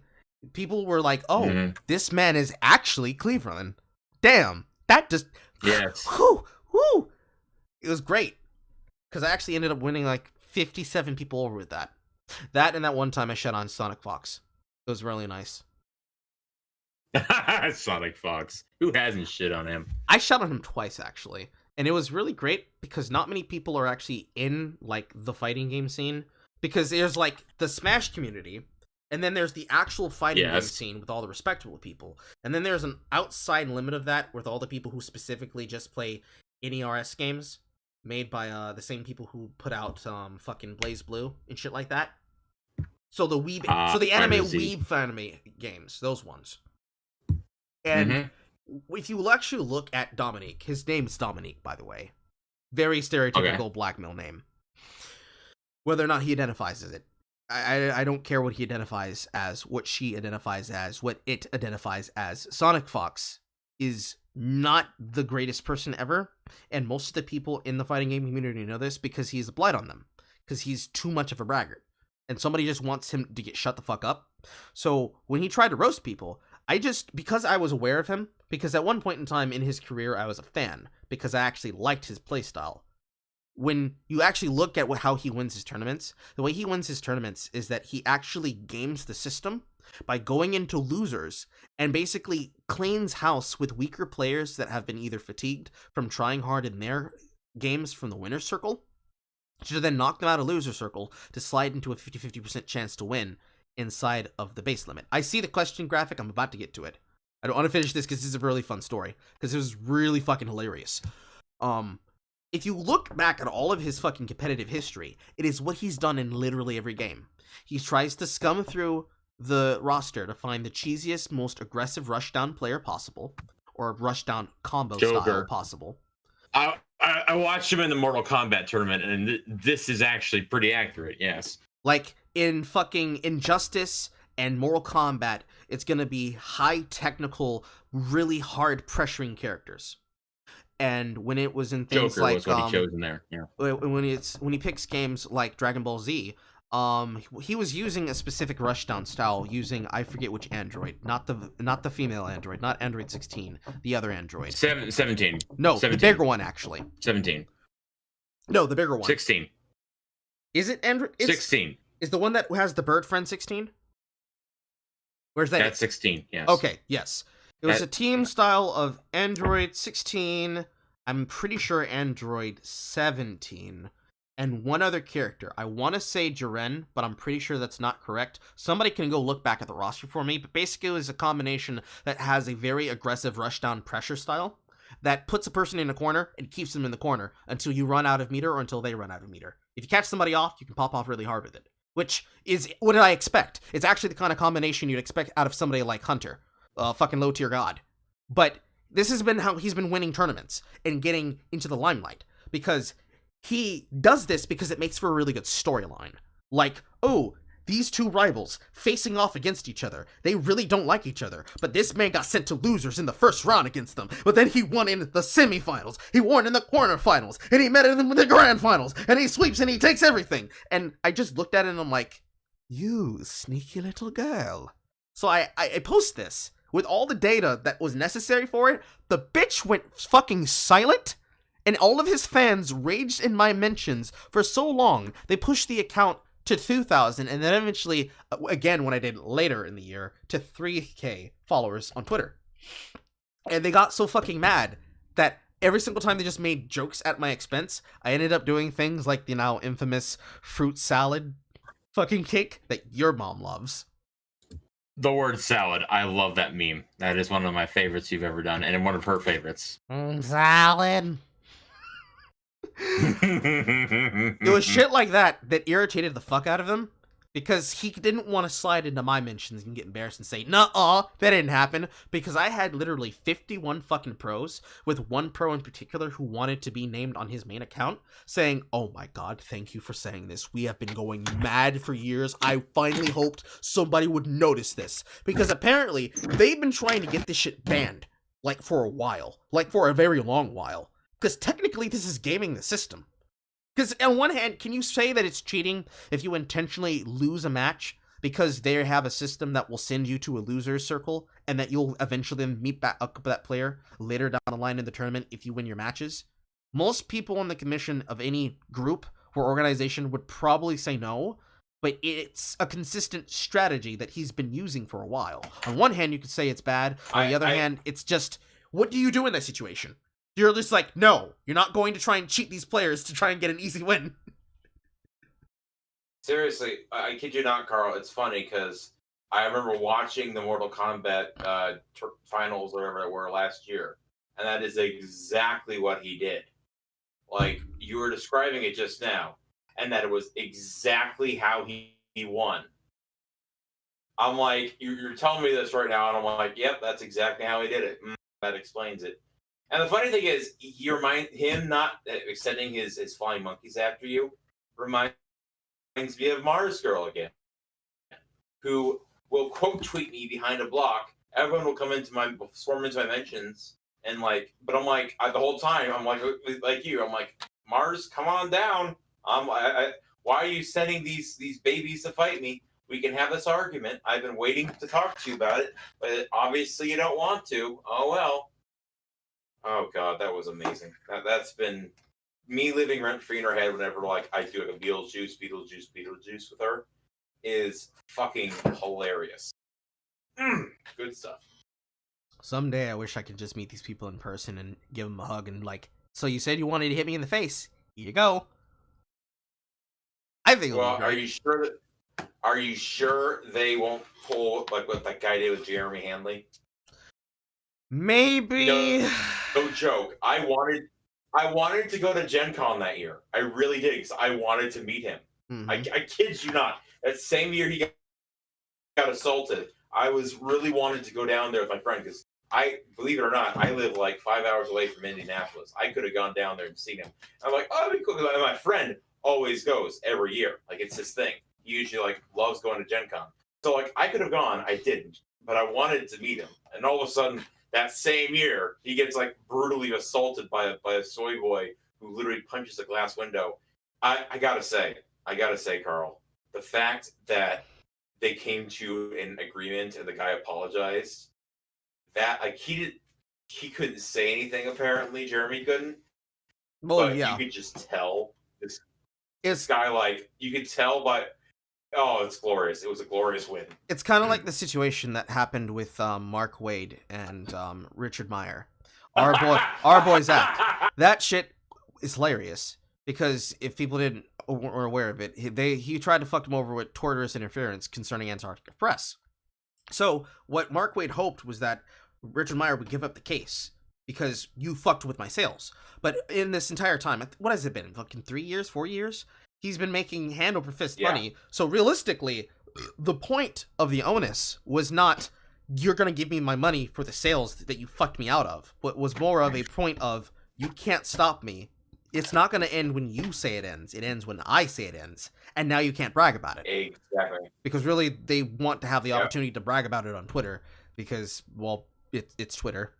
You think it's free, but it's because the price is your soul and your faith in humanity. But Yes, exactly. That's the end of that story, though. I gotta answer. We have questions. Graphic Hero asks, why do you guys think that artists get so much shit on Twitter, and why do people think that it's a good way to get clout? There is two easy answers. There's the obvious answer, and then there's the obvious answer but with market research. The obvious answer is because Twitter is a hellscape, and these people get joy out of pissing off people who have better effort than themselves. The long answer, with detail, is, as people should be aware at this point, if you're not already, Twitter's metrics are designed to specifically get you outraged and angry. Because the anger is a better amplifier of actual statistical metrics than good things. We've seen this across all the websites, and it's been the thing that has like been the backside history for all of YouTube's analytics for like almost literally 4 years now. How long ago was that first time when they got fucking ratioed for YouTube Rewind? Do you remember? Was it 2000? Was it 2016? 2017? The one that no, it was. I remember. Tank the Rewind was something that I think. Tank the Rewind, which was what Implement did one. I know last year's the first time he tried Tank the Rewind in 2018, which was nothing to do, like, it was basically the whole year was crap, and he said, I want to Tank the Rewind. The next year, 2019, was the I'm so proud of this community one. And that one crashed. That was the ratio one. Last year, their solution was don't have a rewind. We're just gonna do a top 10 list. Oh yeah, I saw that. Yeah, a top 10 list, and then I think they decided that they were just gonna cancel it outright and not do anything. Actually, yeah, 2019 was top 10. 2018 was the actual event. The Mark Ass Brownie one was 2018. 2017 was the one, because that was the year the Bridge incident with PewDiePie, and that was the year Tank the Rewind when Implement tried doing that. Okay. Back to what you were saying about the artist. It's been something that's been happening on social media in general because all of them use the same metrics because they all have the same fucking machine learning. Basically. I'm not sure if they all use the exact same algorithm, but they all use the exact same architecture for the way that they choose to teach their bots to handle these problems. Because the way that they've done it is that it started out with your positive reaction would be weighted better than the negative, but if there was more than enough negative, it used to be weighted like maybe 90% of the actual vote. If you had people that were just regularly mass downloading something that they pour money into for an ad campaign, that gets them no money back. And then on top of that, it basically buries a video in the reaction bar.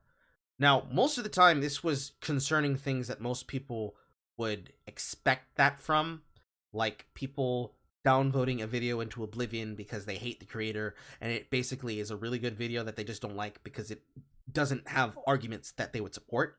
So they erase it because some feud or some vendetta between them and another creator propensed an audience to do that. And then it became all of these blockbusters shitting the fucking bed. And they didn't like that because, well, there's all that advertising money just going out the window. which is hilarious because raise your hand. It's really hilarious about that particular part because raise your hand if you've been getting those lewd fucking advertisements both on mobile and on web. Remember when I made that tweet specifically calling that out, and somebody had the audacity to say, "No, that's fake." Remember that? That was like 5 months ago. Like the next day was even worse. The next one was like they've been getting progressively more and more explicit. It's been hilarious to watch. But he said, now the question was, why are the artists getting shit on Twitter? Is that what it was? Yes. Oh shit. Okay. My take. Well, I'm more of a. I look more at this as a psychological thing. I'm looking at it less about the technology angle and more about the people who are shitting on them. Because I look at things like Carl. You're right about the analytics side because that's huge. But I will say, because I've talked a lot about this with one of my artist friends, Rainbow Scooty. She has a good handle on it. Apparently, like for example, on Tumblr, they used to like the whole quirky autist thing, where like, oh, I have all these problems. I'm socially awkward. Like the whole men with autism versus women with autism. That was a thing on Tumblr. And when she told me that, I was like, are you telling me like they view my crippling social anxiety and all that shit as like a quirky or whatever thing? I'm not surprised, but it is rather insulting. It's actually more insulting than someone calling someone retarded or people getting. I'm more outraged at people being outraged at that than anyway. But here's the thing: like I look at it partially, like at least when it comes to Twitter and social media, it's because Tumblr's dead, which I always find amusing because Tumblr died because they banned porn, and these same people who migrate over to Twitter because Tumblr died because porn was banned are now basically being the new version of the Puritan outrage. It's so funny. Not the new ones, just the new iteration of the exact same model. What?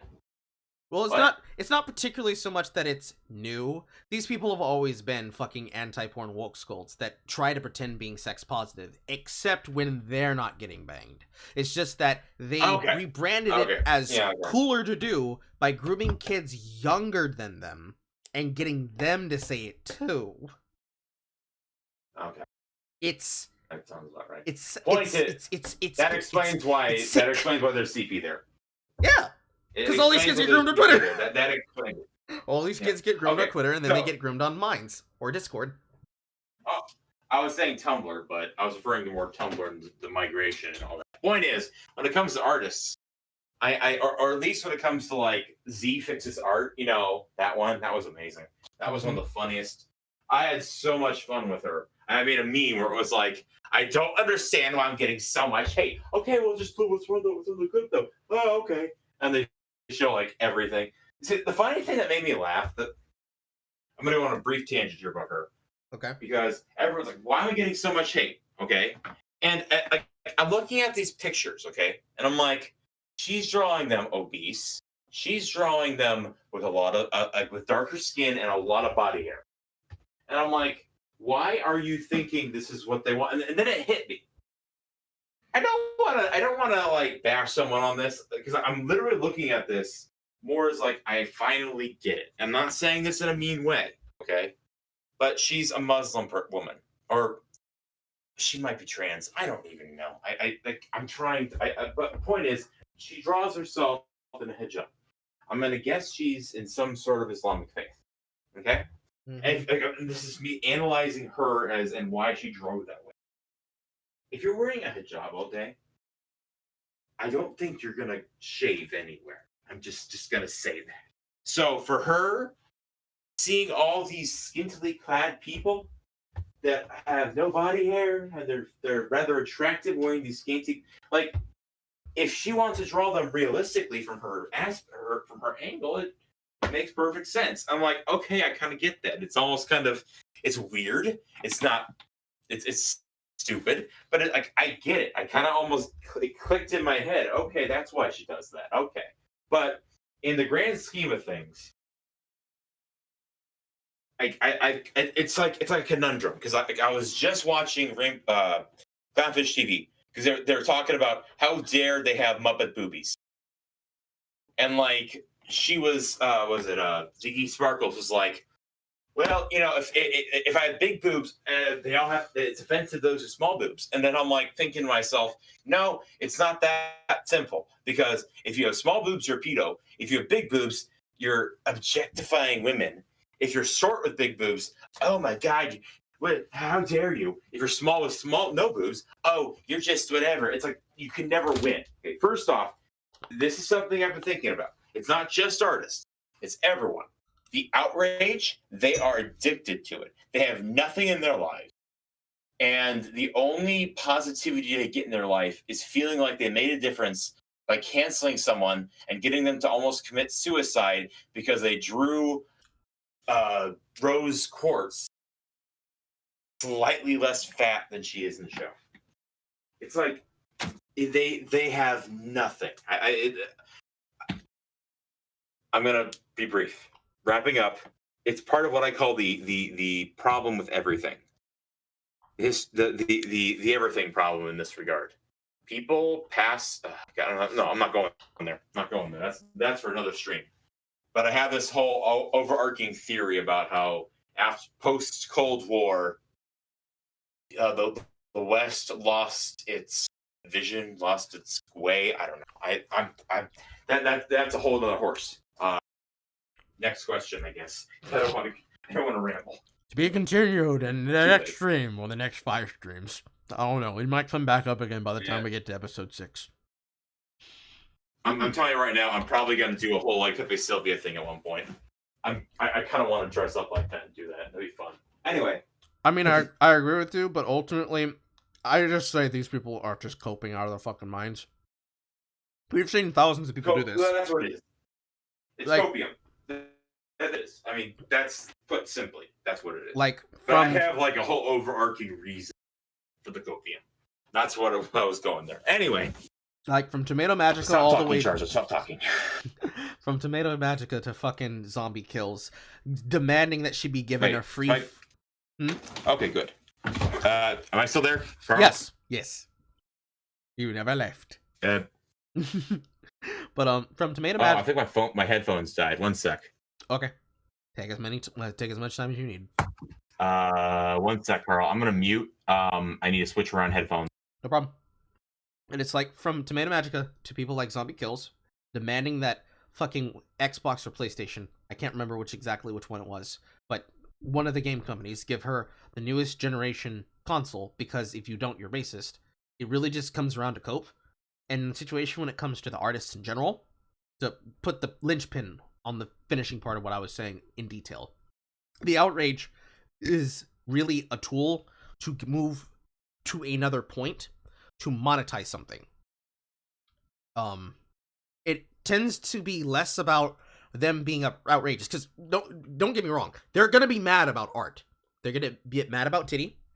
They're going to get upset when they're not the body type that is the Belle du jour. They get mad when they don't see just a line of fucking art hose being the models for the work. It just happens like that. It's going to constantly happen because they have to have something to do. But it's mostly they're bored and they're trying to monetize outrage to get more attention for what they're working on. And sometimes it's out of jealousy. Like a good example was when you saw the artist Ida get antagonized because, you're trying to culturally appropriate and fucking sexualize the idea of Native Americans. And then there was the Native American clip from that one anime that I'm pretty sure a mutual of ours, Almandius, would love to colonize. And it's like, well, you see, I would like to colonize her lands. Could it be? Yeah. Does it have to be any more simple than that? And really, at the end of the day, they just don't like that they're not the it thing. So they get mad and they go and they even, from just talking shit about an artist to literally stealing an artist's work, claiming it as their own, and then getting that artist banned on Twitter after claiming that they stole their work when they are the thief in question. There's thousands of reasons on why they do it, but most of it happens to be they're on an ego trip. They like power. They like the power that comes with being in the head of a social mob. And they love terrorizing people to keep them in check and in line. Because at the end Wow, this blew up. Anyway, here's my feet pics. I mean, it tends to be OnlyFans links and links to their fucking Twitches, but yeah, actually. Well, Carl, the funny thing is, I say the feet pics because our mutual of ours, Froz, she said apparently her ex literally did that. Well, this blew up. Anyway, here are my feet pics. So that has happened. It's not impossible. In fact, I've seen it happen. But that's what I was going to mention just randomly, because that's usually how it looks. Oh, there's one time I actually saw a person do that, unfortunately. It was a person who was trying to call themselves Invading Minds, along with a bunch of these left-wing people who are putting their toes into the swamp, as it were, to see if they can make the jump over and not be called a chud for doing so. And this person has an OnlyFans. And unfortunately for them, this person's OnlyFans was a part of the leak that happened a couple, if not some months ago. And this person's shit got leaked out there. And on top of people, when I talked about this, because I noticed this person did this, and I put it out there to explicitly tell them, listen, just ignore them. They're going to lose the interest when you don't give them anything, but they put their fucking @ handle in the screenshot that I happened to take, so people immediately found out who it was by backtracing it back to their account on Twitter. And this person had somebody basically put their shit out there, say, "This you?" I'm not going to say what they had in the pic. I'm not going to say what was in the picture, but I'm going to say this person immediately took down their OnlyFans link. That's how embarrassed they got about that situation.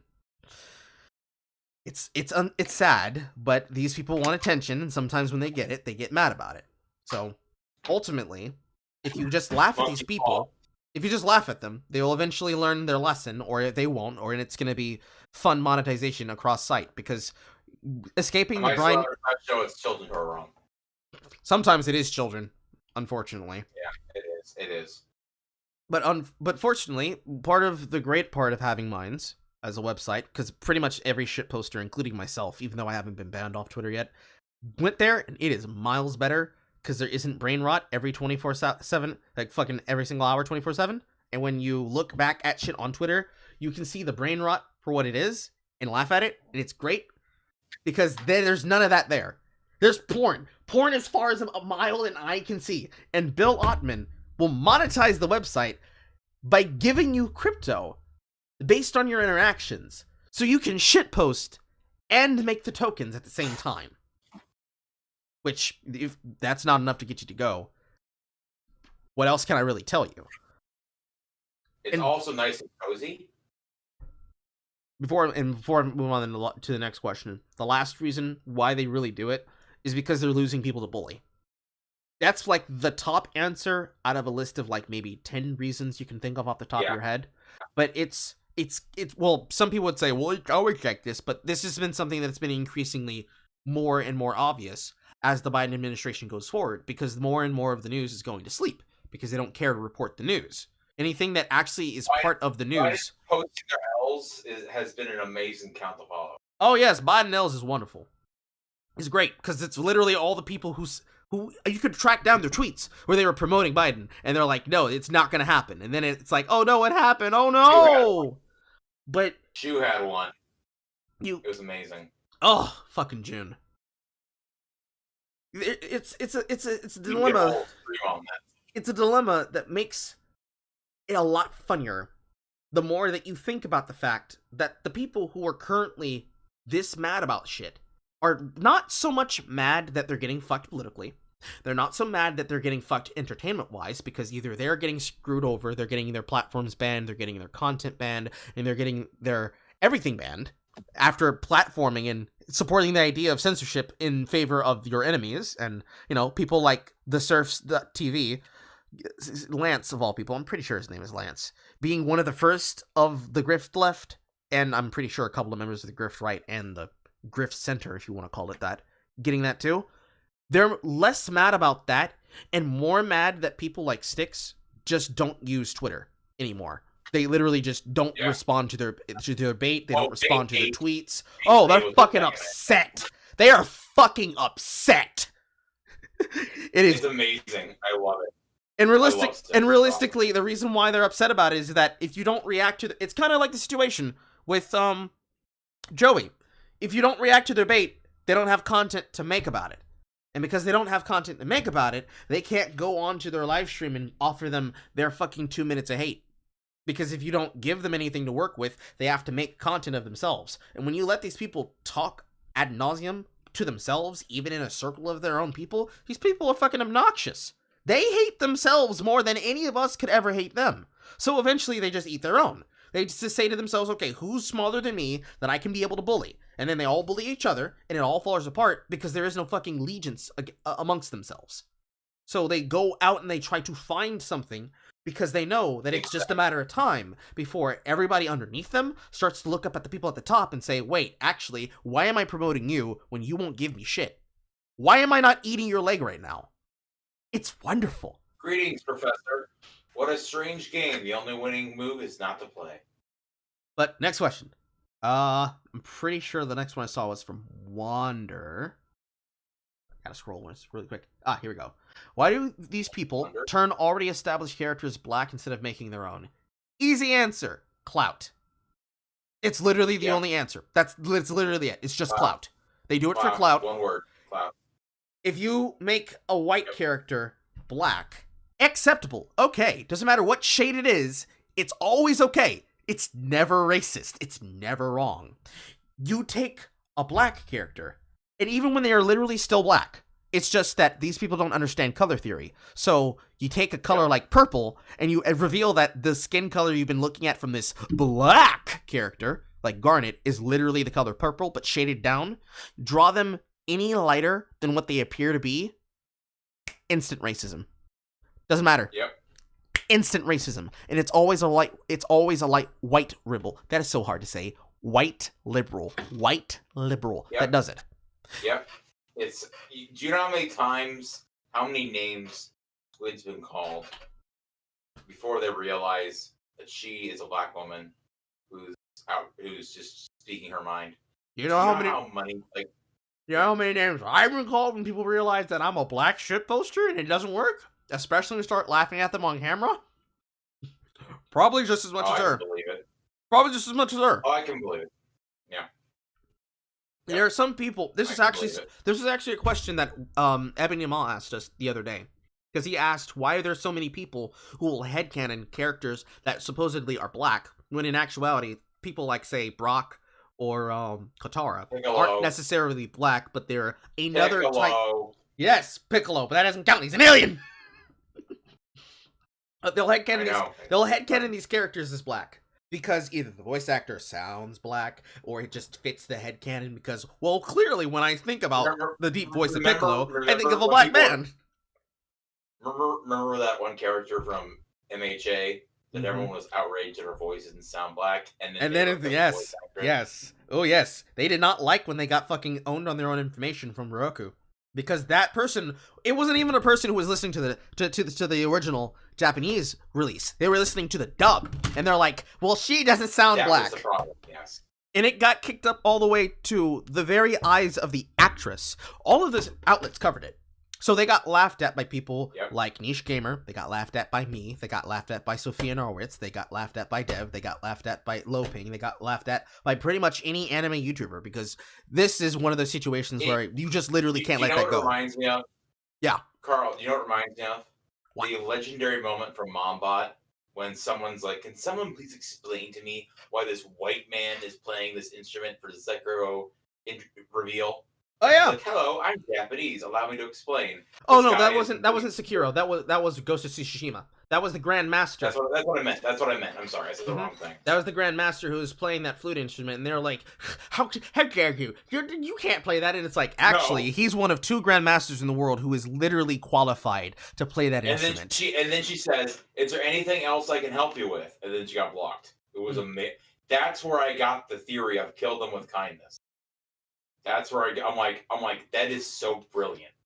She went in there and said, "Oh, I'm able to explain it. Allow me."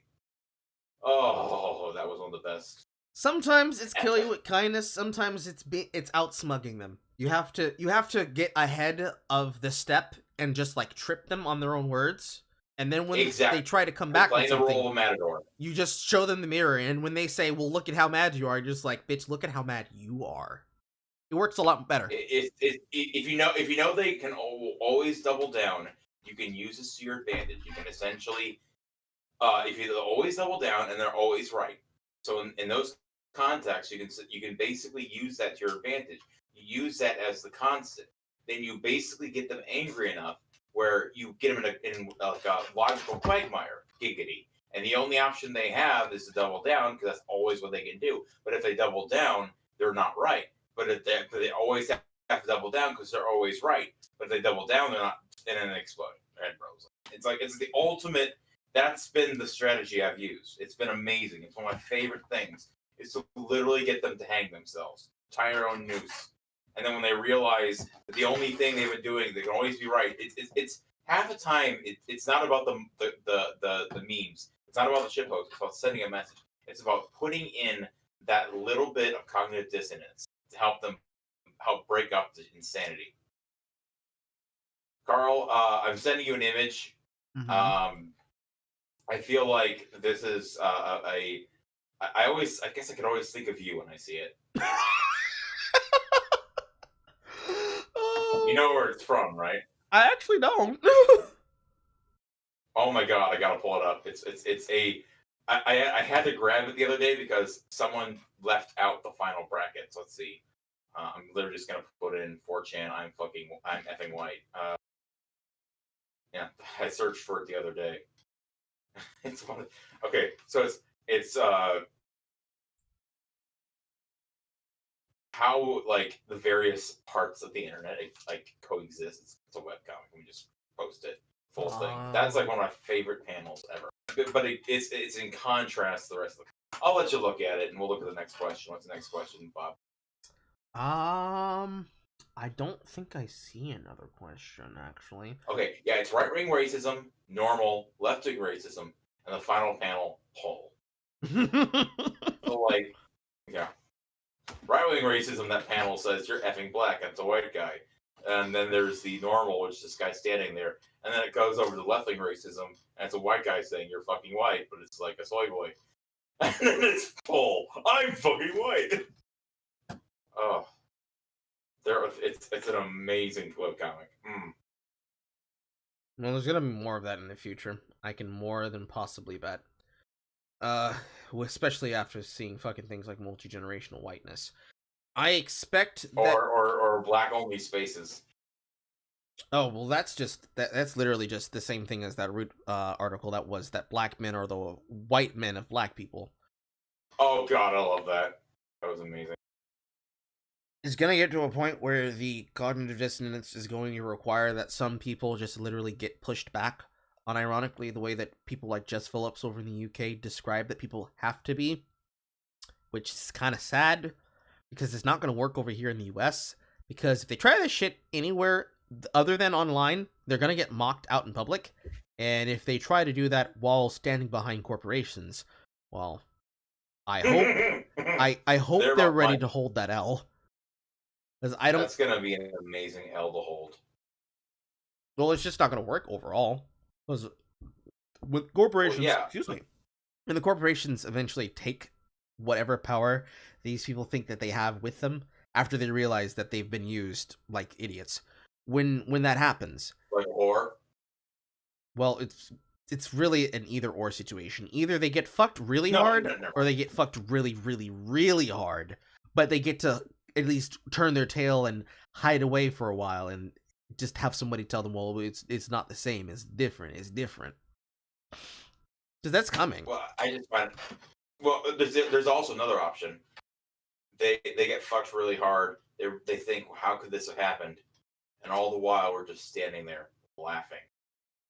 It's like, help, the corporations are censoring me. This isn't funny. I'm like, bitch, I was there when you tried this to me, and I remember how you laughed. This isn't funny? No, it's not funny. It's fucking hilarious is what it is. You downplayed it a bit. It's not funny. It's goddamn hilarious. And I'm going to laugh the whole damn time. Mm-hmm. Mm-hmm. gonna read the chat really quick here. I was just saying artists because that's what I do, and I just didn't get it. I assumed because artists are most of the time artists. Whoop! Oh my god! Ooh! Dyslexia. Work with me. I was just saying artists because that's what I do, and I just didn't get it. I assumed because artists, I'm assuming that's plural, are most of the time artists aren't really strong-willed people, and they tend not to fight back. It tends to be less about them fighting back than them understanding that it's not so much about them being accused as it is people looking at their reaction. That's the idea behind accusing a person of supposedly being racist. It's the reason why that when people call you racist, you should literally just deadpan say, yes, based. What about it? I'm fucking white. Yeah, exactly. Because by the way, I sent 2 relevant memes to you discussing they're no longer on the internet. Okay. But it comes down to the basis of it's less to do with you actually being guilty of the thing they accuse you of, and them saying whatever they think is going to perk up the ears of the audience. Because it's realistically a dog whistle, is what's happening. When they choose you as a target, if you're an artist, realistically this is in any situation, period. Because this applies to every single situation. Not they screech. The dog whistle. It applies to every single situation that you are ever in when somebody accuses you of something that you know that you're not. Because you have historic proof to show that you're not. Because this is what Vosh tried to do when he tried to accuse Dankula. Not most recently, but before. Like, I think 8 months ago. Round 1. Fight. The first round, when he accused him of being a Nazi. And then they went to Faraday Speaks stream. And Vosh was trying to basically endear himself to Dankula's audience so that he could possibly steal some of them away. It was a whole thing that was actually looked at by fucking Styx and Adam Friended Forever. That situation happens like that because it's actually like a flowchart. The first thing people do is they will look at your work and they will accuse you of being a Nazi. Because, yes, exactly what Urban Fistfight just said, it's poisoning the well. They get you to either do what they want or deny the accusation and have to purity test yourself until you live up to their standard. The standard, by the way, doesn't exist. It's literally just said so that you're put on the defensive instead of being on the attack. Because the onus is not on you, the accused. The onus is on the accuser to demonstrate it. And somebody just calling you racist is not proof. And somebody taking work of yours out of context, which is what happened with a lot of artists. I remember exactly when I covered this situation concerning Nessa, because there was a lot of artists involved in that were making work specifically to piss people off. But there was one in particular who I was defending. His name was Evil Art, who ended up drawing a monkey Nessa, specifically to piss these people off. So they tried to attack him using multi-platform deplatformation, where they were attacking his Twitch, attacking his Twitter, and they were attacking his Patreon. And this is what ended up causing Patreon, further down the line... Excuse me, I'm getting very burpy because I drank some water. I don't know what it is about volcanic ash being used as a filter for my pure filter, but it makes me really burpy. But it's probably the beans, too. But they went to his Patreon to try and harass him about his art that was drawn. And this is what ended up causing Patreon further down the line, and this was something that I covered myself, because they decided that they just were going to outright, flat-out censor any post that could be considered not of standard and not of age, that was drawn in the Japanese style, which is their code word for anime. But at the same time, they still have every single slur that could be considered a slur being featured up on the website for Patreon. Because, of course, Patreon does that, because they're hypocrites. Oh no! Are you okay? That sounded like a lot of shit just fell. Don't worry, buddy. Don't worry. I'll take over here. But, essentially, the start of it. Mic check. I hear you. Are you okay? Oh my god. I have no idea what happened. If you need a moment, I can carry. I'm okay. It just my computer goes to sleep, and as soon as it goes to sleep, my Bluetooth doesn't work. Sorry. Continue. Okay. So this shit happened, right? And I covered this in a video. It's on my channel. You can go back and look at it. It's hilarious. But the idea and the overall just the position of this is there's multiple things happening at once. The first one is poisoning the well. The second one is moving the goalposts. The third one is Gish galloping. Mhm. And the fourth one is begging the question. And a bunch of other shit that happens. But realistically, if you just want to know the end goal of this, it's a Kafka trap. They accuse you of racism. You say, I'm obviously not a racist. No, you are. You drew this. That's not racist. Well, it's racist to me. Think about all those people's feelings that you're hurting. I don't care about those people's feelings. So you admit you're a racist. Alternatively, you're a racist. Yes. So you admit it? Bitch, go fuck yourself. You're speaking that way to me. Look at this man. Look at how he speaks and talks to people. Yeah. So you're racist, and you cut over that panel. I'm effing white. Mm-hmm.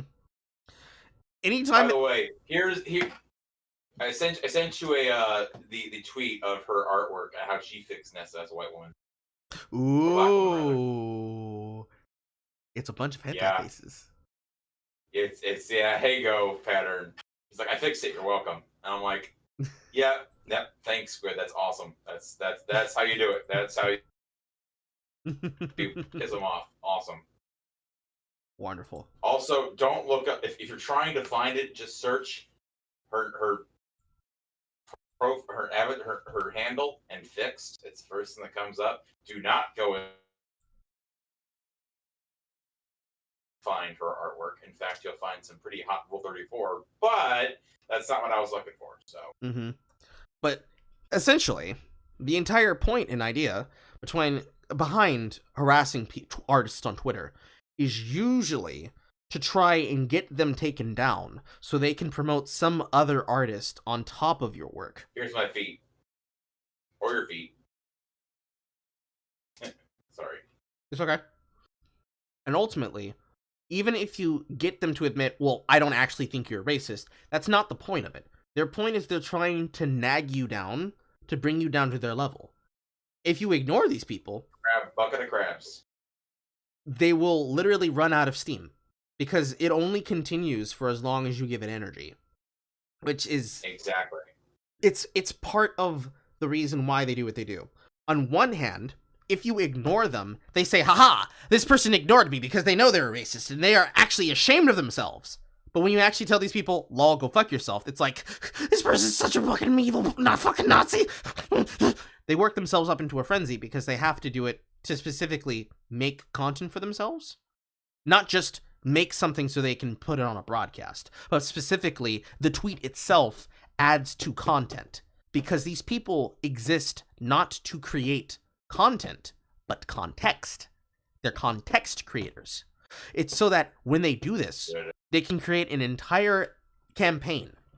And when it gets covered by a person who covers it in an article or talks about it somewhere else, they specifically look up just this side argument of people talking about the thing. When you talk to a fucking Kotaku writer, for example, perfect example, fucking Space Buns, right? You have a person get unironically doxxed, harassed, and antagonized by the entire internet because people didn't like that a white girl used a character in a game with Space Buns. They hated that. Yeah. So what did this woman do? She did the correct thing. She told them to go fuck themselves. She trolled them constantly. Her reward was people doxing her, people creating fake accounts, and they would actively try to trick people into believing things that were not true. And I think in one instance where something that was actually racist happened, but it was so old ago that nobody really would have cared about it, she said, yeah, but it doesn't matter because literally look at how you're harassing me like this. The most famed account amongst those harassers being Dylan is Crossing, quite literally making making what, fucking 4, 5, 6 accounts to stalk her down over not a course of days, not a course of weeks, months. 3 Months. And Happy ending, though. happy ending? Like a week ago, if not like Did you hear 5 what days ago. happened? Yes, a week ago, if not 5 days ago. Nintendo technically officially responds to that in a help desk message that one of the people who were upset about this sent to them, saying, "We support all players and all people in all denominations and races, designing and making their characters however they want, because the hairstyle is for everybody." I understand that there are people who wrote articles that decided to downplay this actual harassment, the same way they chose to do with Top Hat Productions, putting out the work for Sense, a cyberpunk ghost story, with the unironic and actual harassment that they're receiving from all of these fucking activist groups and secondary help groups that attacked it for no other reason than because they don't like the big booby lady. Shit like that happens literally every day, sometimes literally every hour, and it only exists because somebody wants to get quoted in a tweet or in an article that then gets referenced on Reset Era. And that's about it for why it happens like that. It just so happens yes. Am I crazy for thinking that Nessa is actually a Pacific Islander and not actually black? That's something I've always asked people. We need to get their response on that more than anything. I think that's just my thought on the subject. I wager she's from the Alolan region more than anything else. I've yet to see anyone argue. So was I. So was I. I am back, ladies and gentlemen. Are we back, though? Are we elect alive? I think we are. Good.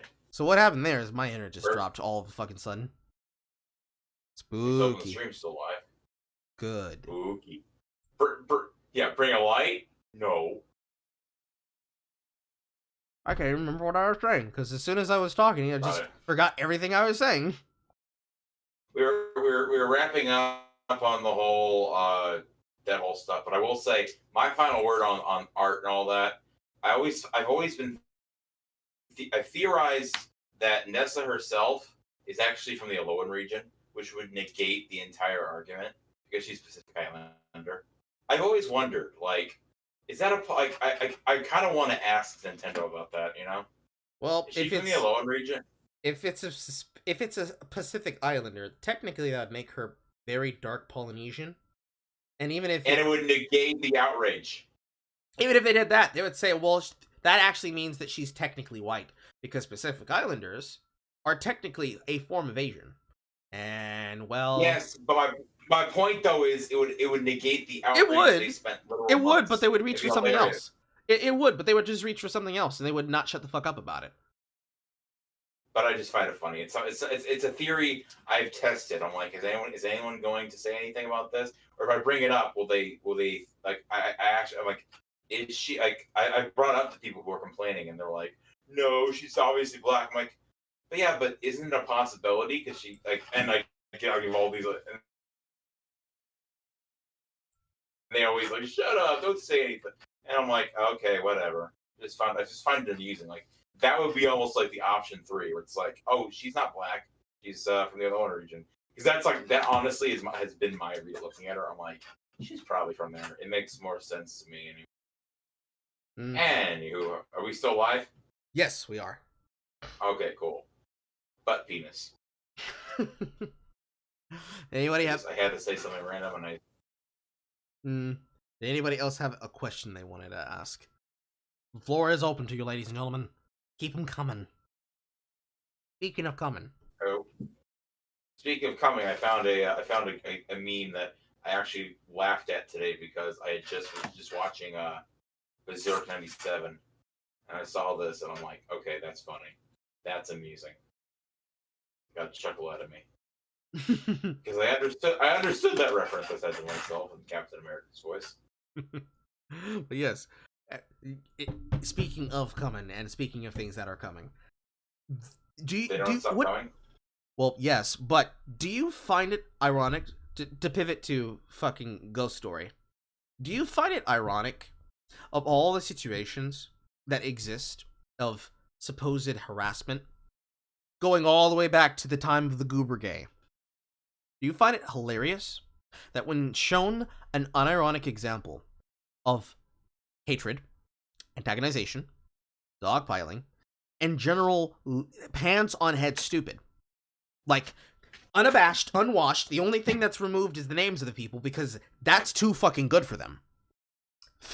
The same people who will say a woman getting doxxed is started a conversation about hairstyle, which eventually bit them in the ass when all those people learned how to manipulate stalks from turnips and had an entire revolution on you.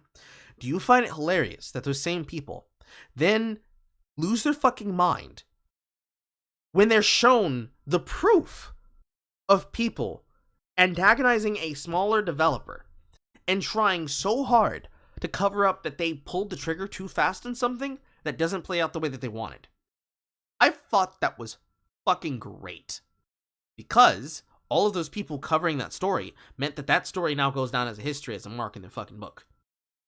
And it's really nice to see, because for how long have there been people who have tried to have a narrative where supposedly the internet is just full of bigoted, racist, misogynists that can't handle there being women in games?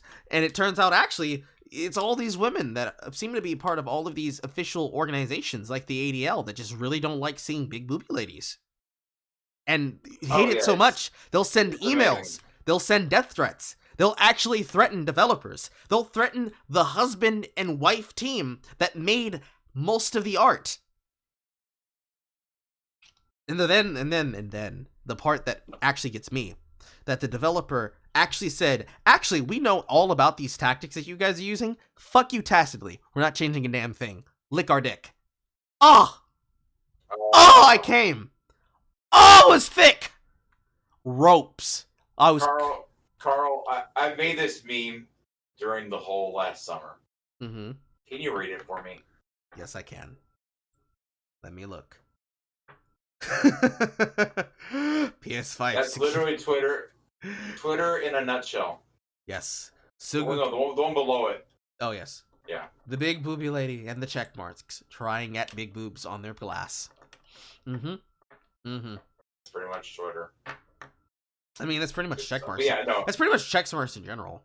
Because it's like I was saying earlier in the broadcast, you have people who are anti-porn who pretend to be sex positive when really it's not. Because it has to do... It has a little bit more to do with their organization isn't making enough money, so they have to invent some bigotry so they can cash in on it. It's bully hunters. It's bully hunters all over again. No, Carl, that's literally the entire grift of every single nonprofit. Carl, let me get you a little into my mind for a second, okay? Yes, I'll empty my mind. Lay it on me. Oh no. Okay. Do you know why? The most paranoid I have ever been in my life was when 4 years ago, when I thought that eventually, these people would be so enraged they'd realize there's a bunch of autists on 4chan. They have autism. We need to go after them. But not only that, more specifically, this idea that Autism Speaks, the biggest autism nonprofit in the world, their first advertisements were basically, I am autism. I will destroy your family. I will bankrupt you. They're basically making it out to be this horrible thing, a disease in need of a cure. Okay? Mm-hmm. Now, let's do a hypothesis here, or hypothetical. Say, for example, and mind you, this is not just Autism Speaks. This is literally every nonprofit in existence. They need a reason to perpetuate their existence. Look at PETA. Look at PETA making Pokemon Black and Blue, for example, and going absolutely extinct. But okay, they need to perpetuate their own existence for the grift. It's not just fucking Anidis or Kezian. But let's say that Autism Speaks, their mission statement is to find a cure for autism. They see me as a disease in need of a cure. So let's say in enough time passes where they garner enough money, power, and influence to definitively prove the cause of autism. And Mhm. the cause of autism is genetics. Say they get, without a shadow of a doubt, that the cause of autism is strictly a genetic heretical thing. And the only way it is passed on or is created is by it being a genetic thing.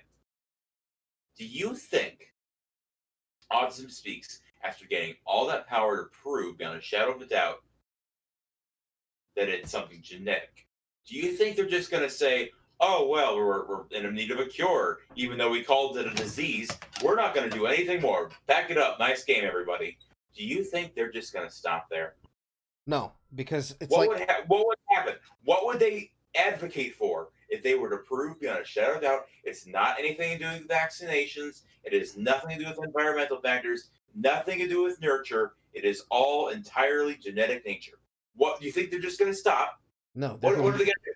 they're gonna pivot to something else because that's what any system does when it's become full on itself.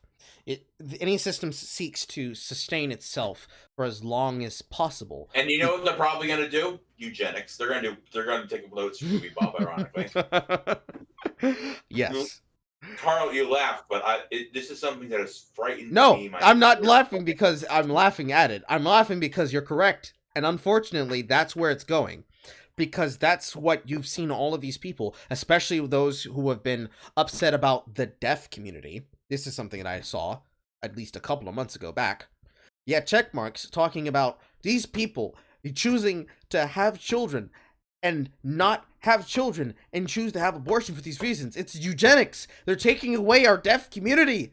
On one hand, I get what you're saying, but on the other hand, it's really funny because Hitler somewhere is laughing in his fucking grave because you're doing his work for him.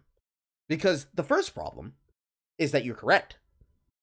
Because kind of like government, especially considering how many of these organizations, there is a hair in my mouth and I can't get it out. Considering how many of these industries directly are pork barrel projects from whatever fucking number agency happens to be in the alignment of whatever group is giving them money. Most of the time, I think it's just places like the ADL and the southern part of the Law Center, who literally only exist to write hit pieces and slurs and hatred about people who won't fall in line.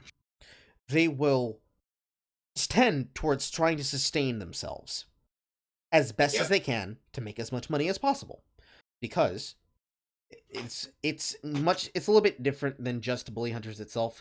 That's literally a false flag that was made as an ad to try to sell headsets, but the idea and the concept is still the same. Carl, it's like third wave feminism. We have equality. Oh no, this is a little bit more than fucking third wave feminism. This is fifth wave feminism.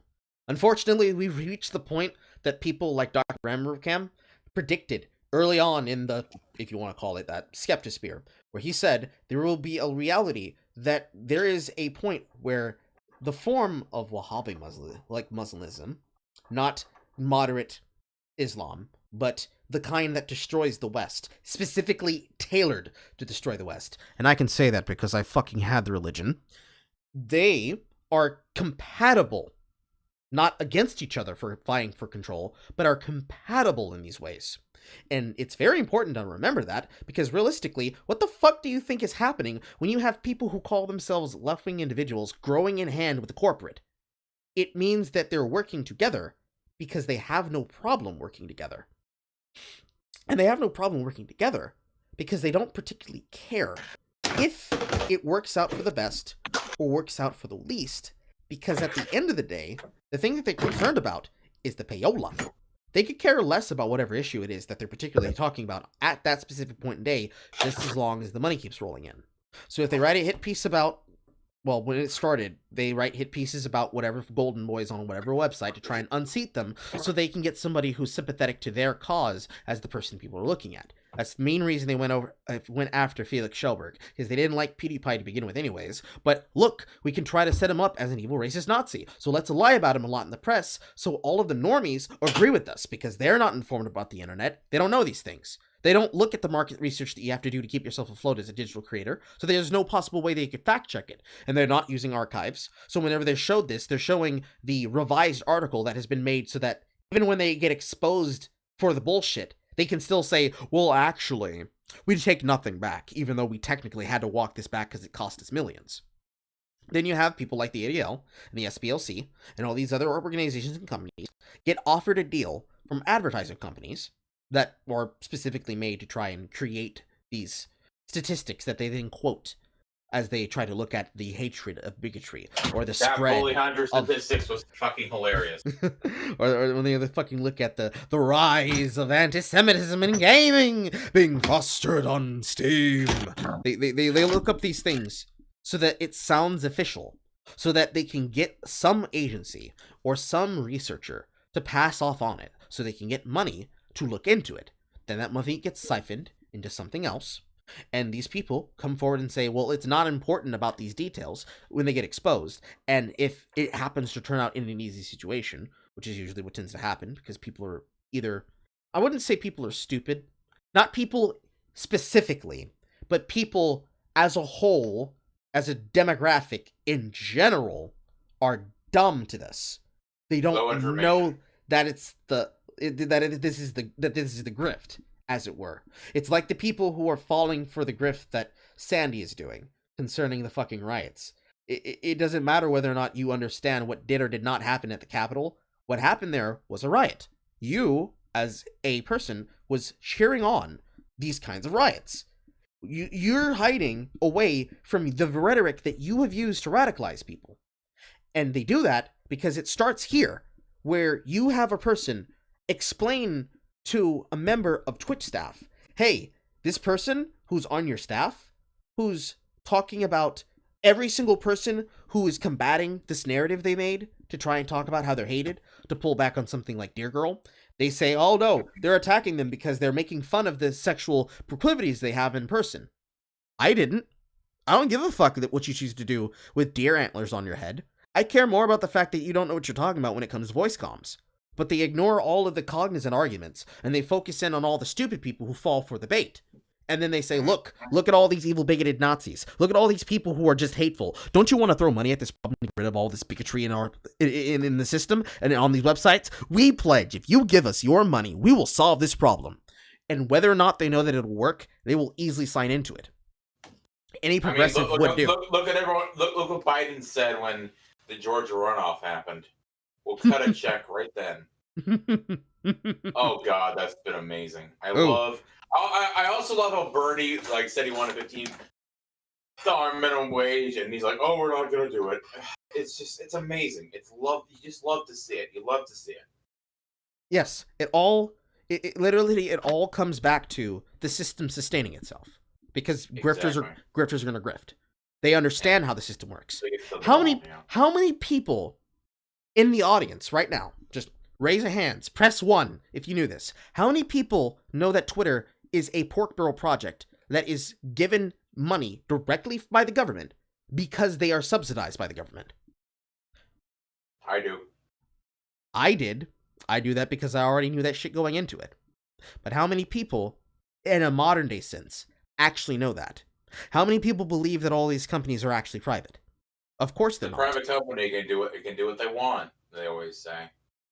Like, these companies are not private. They're publicly traded.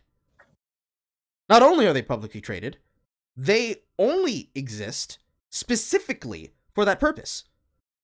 Because you can't have Twitter exist and you can't have Facebook exist without that vertical hegemon of programming. They all work together and they're all involved with organizations and people who are official understanders of the policy that are given plenty of money. Yes, Rubber, your hand is up far enough. The teacher can see you. They have all these people who are supposed to be... pet. You have all these people who are supposed to be experts about the policy that are actually just washing the hand and patting on the back the hand that feeds them. So that when they get into establishment and they become the heads of these areas, the heads of these businesses, the heads of these things, they do bizarre shit. It's kind of like the Ajit Pai thing, back with Pipa and Nopa and Sopa. Oh, you have God, don't get me started. You have all of this fucking antics that happen. People see the antics, they react to the antics, and then later down the line, somebody calls this out, and they switch gears entirely. Because now that you've fallen for it, they can switch to the other argument they would like to have and like to use. It's kind of like the idea of right to repair. Like, I've watched somebody like Louis Rossmann for years talk about the right to repair, the fact that Apple's fucking you over in your products, that they do not tell you that you don't have the ability to repair your products, that they have so many proprietary things built inside of their product, specifically because they want their things to be serviced, and the shitty fucking service that they give you when you're trying to get your shit repaired. He spends all of his time and has made his business about fixing those products because it's a very important thing to have. People like tech companies do not want you to have that kind of right because that lets you see under the hood and understand how things work. It's very important, especially... And how screwed you are. Well, they would laugh at you whether or not you knew how screwed you are or not, because they're the only option you'll have at the end of the day. But it comes down to, if you see behind the curtain, and you understand how the flow of information works, and you understand how things work, you end up not looking at the action, but looking at the pattern of behavior, and how does this behavior benefit the system? Because it's kind of like the Robin Hood situation. You look at the person who's currently a speaker, who has been given plenty of money from Citadel, who has had all of this money given to them for speeches and talks, and they're considered to be, I'm air quoting really fucking hard, considered to be an expert on the matter of financial advisory. That makes as much sense as somebody trying to buy multiple fucking shares of somebody's officially made printed book about some bullshit. And then it just so happened to be convenient that same person took all that money and threw it into their campaign. Like, Yeah. you have to be stupid. Now, that's just on the political level. It doesn't necessarily even have to be a political level. It can just rebel.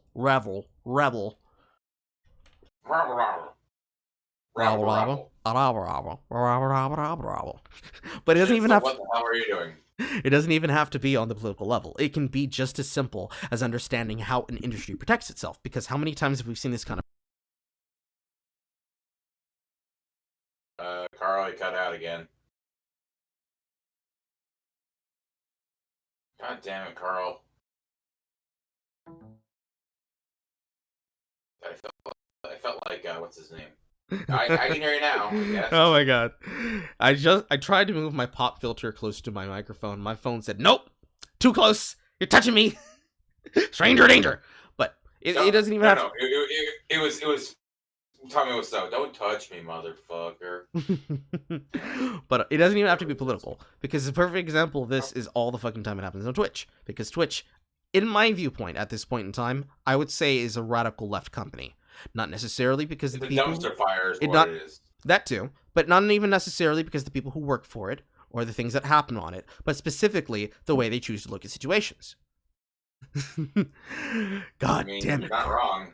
Because a perfect example, this is what I covered on my stream the last time I did a talk about it. When I presented people two different situations that happened that particular week in concerns to the idea of cancel culture.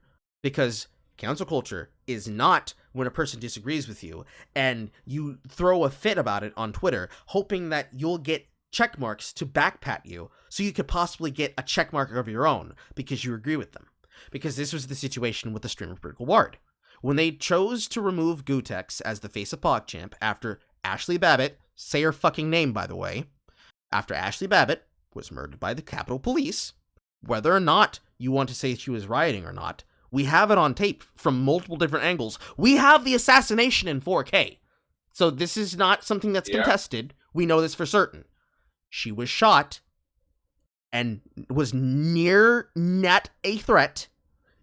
Gutex posted about it, made an RIP post, said, I hope this woman gets justice. And then they took away the PogChamp emote because of that, quoting, he's backing racism. Which, by the way, that doesn't hurt you. He actually hated his fucking emote. So you literally did what he wanted. Congratulations. Oh, there you go. You played yourself. Congratulations, you dumbasses. And then after that, because they understand that emotes are important and taking away PogChamp is like, well, literally taking away an Ellie. It's a very fun idea about that, especially from people like fucking Yasmin Gold talking about this and sometimes getting it right, but hypocritically getting it wrong. Kind of makes a lot more sense if you were paying attention to the situation that happened between Amain and Calvin, because Main, Calvin, Pokimane, Leafy. Most people don't know their names. I know their names because I have to fucking look this shit because you guys send me these news tips. Yep. By the way, when you send me news tips, please send me archive links. Don't send me links to the shit because I don't want to see the shit deleted. I want to see the shit archived so I can talk about it later, so I can shitpost about it. But in situations like that, where they decided to look into this and say, well, this is bad, but this is going to actually cost us money, their solution was to make people who are partners the Pug Champ of the Day, which is a very nice, a very nice way to promote people. So you get to be able to still be self-justified, but you still get to be able to say, "Yeah, look, we're doing good things. We're doing. Please applaud. Please clap." First person chosen was an unironic black supremacist who, before his stream, where he was being covered for by fucking Hassan Piker of all people, was antagonizing a biracial woman, mocking her for her skin color. And then on the podcast, or excuse me, on his broadcast, playing Overwatch, he goes into a racist tirades read where he tells people white lives do not matter, white lives are not a thing. You can't proud of these things because there's no such thing as white. You can be proud about being Italian. You can be proud about being Celtic. You can be proud about this, but you can't be proud about being white. While at the same time doing the exact same kind of mask off racism as the woman who was put in position to be a host for the show involving Star Wars: The High Republic, as per usual.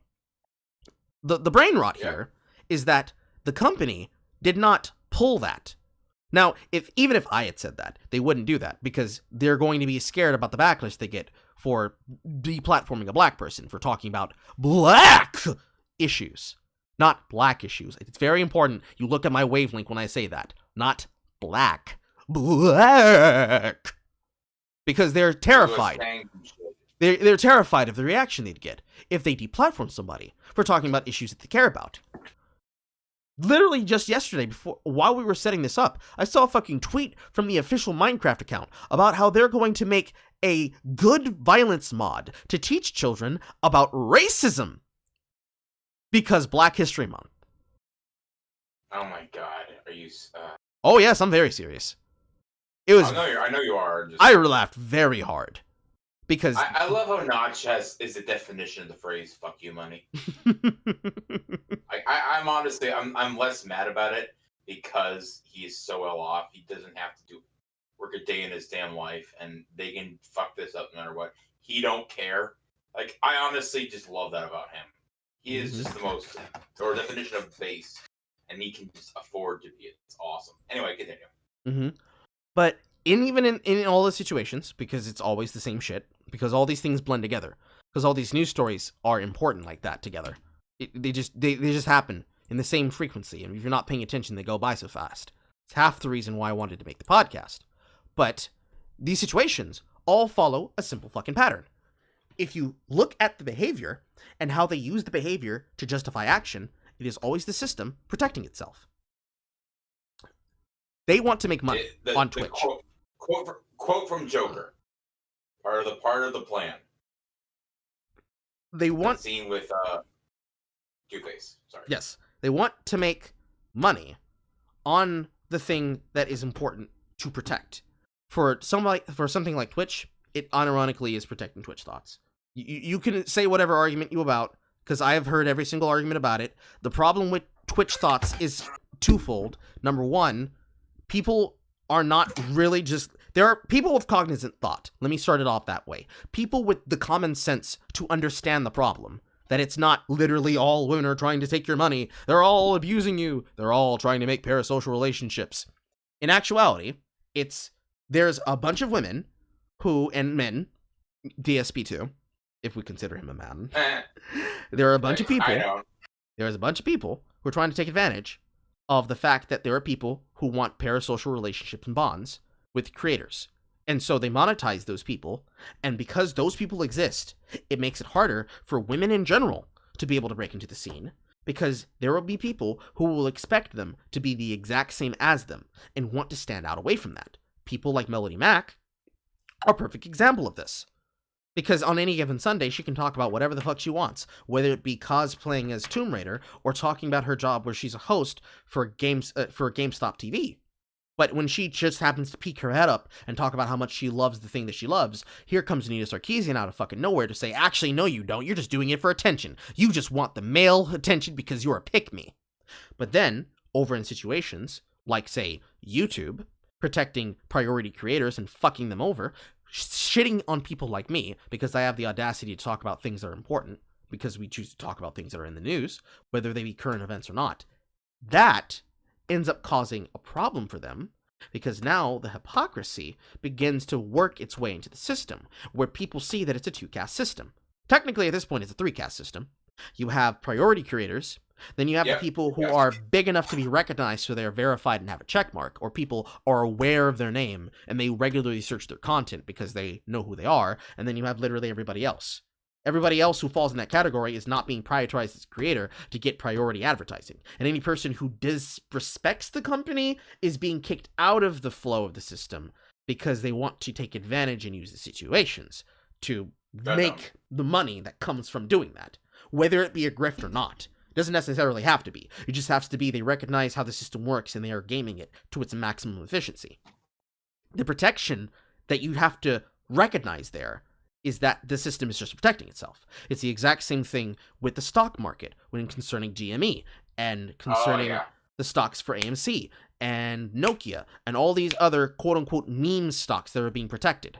There was no reason for the Robinhood CEO to stop trading on that. They literally did it to protect their investment because they were protected and they were funded by Melvin Capital and by Citadel, the same group that gave the money to the current Melvin Capital, the Joker. And they were funded and were funding the same speaker that is currently speaking for the Biden administration. And when she was asked this question on fucking camera, she locked up and said, oh, no, we're not going to talk about that. There are more important things to talk about, especially with the hypocrisy that comes down to understanding how this fucking works out. What exactly should be done in these situations when it happens really just comes down to, are the people who are running the system actually going to break the rules for themselves and continue the consistency of it, or are they going to try and cover it up so that other people can't get on the same thing? Because we have a word for this. It's called pulling the ladder up behind yourself. That's realistically what you're witnessing and seeing happen in real time in all these places, in all these spaces. They are taking out the figureheads that could speak against them, that have a platform to do so, replacing them with people who will be sympathetic to the system or will abuse the system the same way they have before or will continue to do so in the future. And then when those individuals get blown the fuck out for this hypocrisy, unveiled as it is in front of everybody's eyes, what ends up happening is that instead of people who are talking about the correct things at the correct time, noticing what's happening and saying, do not take that bait, that's distraction, they are tricking you, what ends up happening is the shit that you see happen with the Deer Girl, where people react to the obvious bait, and because you took the bait, now they're not going to have a conversation about the shit that actually matters. Because if you look, just in that example, if you look at the idea of harassment on a platform, it is a buzzword that's used to grab more authoritarian power to fuck you, the end user, the people who use the website, as well as the secondary user, people like me, the streamers, who bring you the content. Because I'm told what I can and can't talk about. But then when someone else says the same thing, or literally take my idea, or use someone else's idea, take your work and then repost it, but there's enough people watching them, so they see them say it, they can be able to get away with that. And you will never have your voice heard. Because they will throw it in with a bunch of people who have nothing to do with anything you're arguing and say, don't listen to them. They're racists. They're Nazis. They're bigots. They're insert insult here. And that means we can just ignore them, because this is the way that we do things now. We have the power. We decide who gets heard. So we're going to decide that any person who doesn't agree with us quite simply needs to be ignored. Now, this works if it's just a literal one-side system where one side has all the power and the other side literally keeps falling on the same rake. But this is why people were learning. Ultimately, what you end up getting is what we've ended up in now, where even people are on the side of the people in power are getting fucked over. And only now are they realizing how fucked they are because it's not working in their favor. on one part, it begins with the corporations, because the corporations know that they can do this because people have been begging for it. How many people have been begging for corporations to be able to step in and just quite literally censor people because they don't like them? That's why Jack Dorsey did it. It's not as simple as Jack Dorsey got on a phone call with Vijaya God after talking to Tim Pool on Joe Rogan's podcast and getting roasted and saying, they bought the bait. It's not a mustache twirling moment. It's Jack Dorsey in his normal way saying, well, see, we wanted to get rid of the president because he was possibly inciting violence, and we're going to be looking into how we're going to use this to try to deal with problems down the line. We want to start handling these kind of fake situations the way that we handle QAnon, and you're going to see a little bit more of this come up. Shit like that you wouldn't have heard of if you didn't hear things from places like Project Veritas, or you didn't see and read reports from individuals like me, or like Tim Pool, or like Sargon of Akkad, who now he runs the Lotus Eaters. Shout out to him. Or people like Dark Echelon, or people like Vara Dark, or even ironically, even though I don't particularly like the way he presents things much, the Quartering, because it has literally nothing to do with whether or not you're right or not. It has everything to do with who's saying it at a particular point in time. If I say it, oh, well, you can't believe that person. They're just bigoted Nazi. And even if they weren't a bigoted Nazi, they're just an upset chud. You don't have to listen to them. Their opinion doesn't matter. If somebody like, say, John Boyega, concerning something like Star Wars, says something, if they agree with him, yes, so true. But if they don't like it, immediately calling him a trash panda. And they're unapologetic with it, too. And it happens the same way. Amazing, yeah. I love Terry Crews. Yeah. Every single time. It happened to John Boyega. It happened to Kumi Nakamura when they were claiming that people were trying to super focus on her Asianness and specifically liked her because, look, the nice Asian lady did a cute thing. Which, yes, but that's not necessarily bad. To ideas like internalized racism, good call out there, Rubber, and a bunch of other things on top of that. It literally all comes down to, and comes back to, sustaining the system. When you have all these corporations that are willing to do this shit, it literally doesn't matter what you do, because they all run together in the same circles, and they all take money from the same people, who buy influence to maintain the status quo.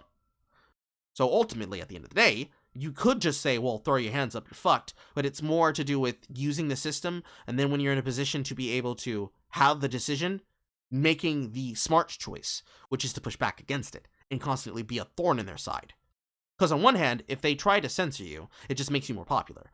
And once you have gotten that foothold, they try to control the narrative so that if you ever get bigger than you're supposed to be, they just can come along and say, oh, look at this racism that I found about this creator. Look at the racism that Carl had. Look at the racism that Charza had. Carl, remember Alex Jones? Yeah. People think he's nuts, but here's the thing about Alex Jones. He is quite possibly the smartest man in the room, and he plays the court jester simply to get people off his back. I am convinced of this. The funny thing is, have you seen the moment where it was him and Cenk Uygur? Mm-hmm. That is like the most blatant example of him being in complete control of the situation. Mm-hmm. He knows what he's doing. And he uses memes as a way of basically getting people to hear about what he said. The whole thing about turning the frogs gay? Yeah, that's a thing. Yeah, remember Jurassic Park? Uh-huh. How, like, the whole reason why they started breeding was because they bred them with, they mixed in the splicing with frogs, and the girls just turned into guys. That's the same thing as turning the frogs gay. It basically turned a male frog into a female frog because of the chemicals. It's the same thing. And he made it into such a huge meme. Like, Justin Wang made a video where he's laughing at it, and he's like, but he's actually right, though. And, it's amazing how well he's weaponized that. And he actually, point is, he's been unpersoned from the internet. And they did that for a reason. Realistically, they did it because he knows what he's doing. Realistically, again, they just did it because it was an easy target. It's because they knew that most people wouldn't defend them. There's lots of reasons why they did it, but that's the most important reason. In his case, they took down Alex Jones because it's kind of like when they took down Milo Yiannopoulos. Who the fuck wants to defend Milo Yiannopoulos, right? Oh. Who would want to defend? It's like this. Who wants to defend the bigoted racist? Nobody. So they gank him. and nobody pushes back against it. In fact, they cheer it on. And then it's like, well, here's this white supremacist. Who wants to defend the white supremacist? So that nobody does. So they go after him. And then they start squeezing a little bit closer, a little bit tighter, seeing if the audience is going to keep cheering on along with it. Most people, especially those who are left-wing minded, and when I say left-wing, I don't mean libertarians. I mean people who are part of the pedagogy of the left wing, the people who are podcasters themselves, who use their platform to cheer on the sycophantry and the hyperpartisanship. They will love seeing that happen, because for them, that's monetization of content. That's their system staying as normal as possible. So when that keeps happening, it just keeps going and going and going and going and going until eventually it comes after them, and then they want to push back against it because now it's their careers in question. I sent you relevant Stone Toss comic. Oh, is it the wheel one? Yeah, it's the wheel. Yes, cancel culture has gone too far. After it's crushed too many people, and I'm the one next. That's usually how it goes. Yeah, textbook definition, yeah. Unfortunately, most people, finally, proudly, I'm proud of so many people are beginning to recognize this. And instead of engaging the Kafka trap of, oh, you're saying that you're in favor of cancel culture, they're just literally pointing out the behavior and saying, listen, this is going to go only one way and it's going to end up with you on it. Which is why it was hilarious when the serfs had their shit taken down. Not necessarily because I personally hate Lance, or anyone else personally hates Lance. It really has more to do with, how the fuck didn't you see this coming? It's just the system sustaining itself. If they can't figure that out, well then that means they're not as smart as they think they are. Ultimately, it just matters if they just wisen up a little bit sooner and they pick another thing to turn the grift onto. Because they'll just change the story. No matter what the story is, if the story doesn't benefit them, they will change the subject as soon as it stops getting them money. Because it's mostly about the attention. It's about the money too, but it's mostly about the attention. Because, boy, when I looked into how many people specifically made their careers off political content, I stopped trying to count because it got into the hundreds, like high 400s. Wow. I've been talking for a bit. I'm gonna let you change the subject at this point. I'm pretty sure people are tired of hearing me talk. Oh yeah. Oh, dude, I said the exact same thing just a minute ago, and I'll be honest, I'm kind of like running out of steam myself. I'm literally like looking through all these Stone Dust comics that are so damn funny. Not all of them, but some of the edits can get really good. Like, for example, the obligatory Dobson edits. Dobson edits are some of the funniest shit out there. Well, that's because it's funny to make fun of. It's funny to make fun of Dobson. Whew, boy. It's also great to match it up with Lost. It's like Lost, Dobson, two wonderful things to mock. But okay. Hold on, before you do go on, let me catch up in chat because Rubber just has been typing like a madman, and he deserves to be recognized for this. Those people, the ones who want to take advantage, are not unique to the circles you're talking about. They have always existed and always will, and they have always taken advantage of situations. They are users, and how and when they use is of no importance to them as long as they are actively using. The answer is yes, of course they're going to fucking break the rules to their own benefit and the detriment of everyone else. The fact that anyone was surprised within the US government essentially sided with Wall Street just pisses me off. Internalized racism. They came for the communists, and I did not speak out because I was a communist, etc., etc. There have been literal treatises written about why such practices are dangerous, but they go completely unignored. I just wanted to read that out because it's the important part of that. Because if I said nothing else... Carl, Yes. Him writing that out, what he was saying, do you know what formed in my mind as soon as I started understanding it? Have you ever listened to Pink Floyd's album Animals? Unfortunately, no. That's actually on my bucket list. Let me tell you this much. My brother and me have been huge fans of Pink Floyd recently. I used to be terrified of the wall as a kid or a teenager. Mainly it's because it reminded me of myself in a weird way. And me running from my problems. But as of recently, he and I have really gotten really loving that stuff. Like he does my brother, if you want to go find him on Twitter, guys, because he does art on there, is Stony, as in S, stone, and then a Y, and then like underscore Boyd, as in like Pink Floyd, only it's a boy instead of Floyd. Anyway, he does art kind of reminiscent of he kind of look at it as a combination of Gerald Scarf's wall art mixed with Eastman Laird from Ninja Turtles. Anyway, Animals is basically it's more of a critique of late stage capitalism, but he and I have been finding some real fucking gold mine of shit. Like what did I was trying to get the spelling down correctly. I'll spell it out. There's base. You got it right, except for there's a D at the end. Or no, it's not. You got it. I'll spell it out. Let me put it in there. Anyway, so but something we were thinking about, because he's done a lot of work on the art of the wall, and he was moving on to Animals, and we were talking about it. Like I've been listening to it a lot more myself recently, and basically it's a combination of, like I said, a critique of late stage capitalism, but it's also very rooted in Animal Farm. Okay, in fact, I see music videos that basically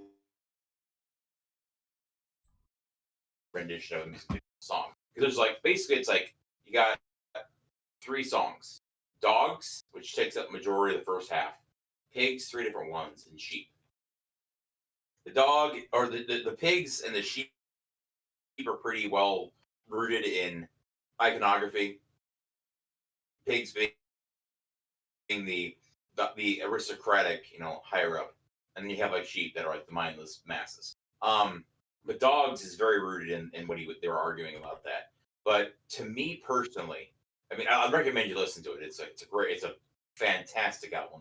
One of their best, but it's ironically of the big 4, the least well remembered, or the black sheep of enough. Anyway, the less remembered. But dogs is basically the it could mean the cops, but it could also mean like basically the 80s era businessman, the swindler, the one who basically like I get to pick out the right meats and the firm handshake so you can stab him later, unassuming. Basically, it's like those and the cutthroat business to make it in the world, to eventually end up being dragged down by all the situations in their life that led them to that point. It's almost like the song's one big loop of karma. And my brother was asking me, because he was like, in X situation, like in the modern situation, how would you like cast everyone? And I said to him, definitely at this point, I would the Kamala whole group. Like he was asking me, would you view the big tech censorship as pigs or dogs? And I said, they're definitely the Kamala of the Susan Majewski, the guy who runs Google, Zuck and all that. They're a bunch of pigs. If we look at it from social media's context, they're the kind of pigs in this hierarchy. Those who take part in the cancel culture, who eventually have the cancel culture turned on themselves, are kind of the dogs in this context. The sheep are everyone else. But I just it was a very interesting take, because I was like, these people like Vito and Vosh and all these people who are relishing in cancel culture, that are using them to get rich, are going to be, in the words of the song, dragged down by the stone. It was a very interesting insight, perennial, what's the word? Perennial ideas, perennial allegories, I guess, like paragons. It's a very interesting thoughts. I was just, when you mentioned that, and how we mentioned how like all these people are, basically doing the grift right now, and then as soon as this situation shifts, they're just going to be, well, inevitably they're going to be dragged down by the one thing they used, dragged down by the weight they used they use a an earlier time to throw around. It's got. I'm quoting this.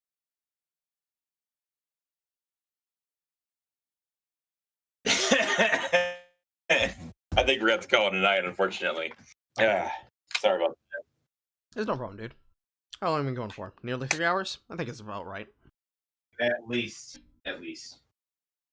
It's past midnight here, so. So, and I gotta move tomorrow. Literally, I'm moving my apartment. So, everyone in the chat wish me luck on that, and that's gonna be fun.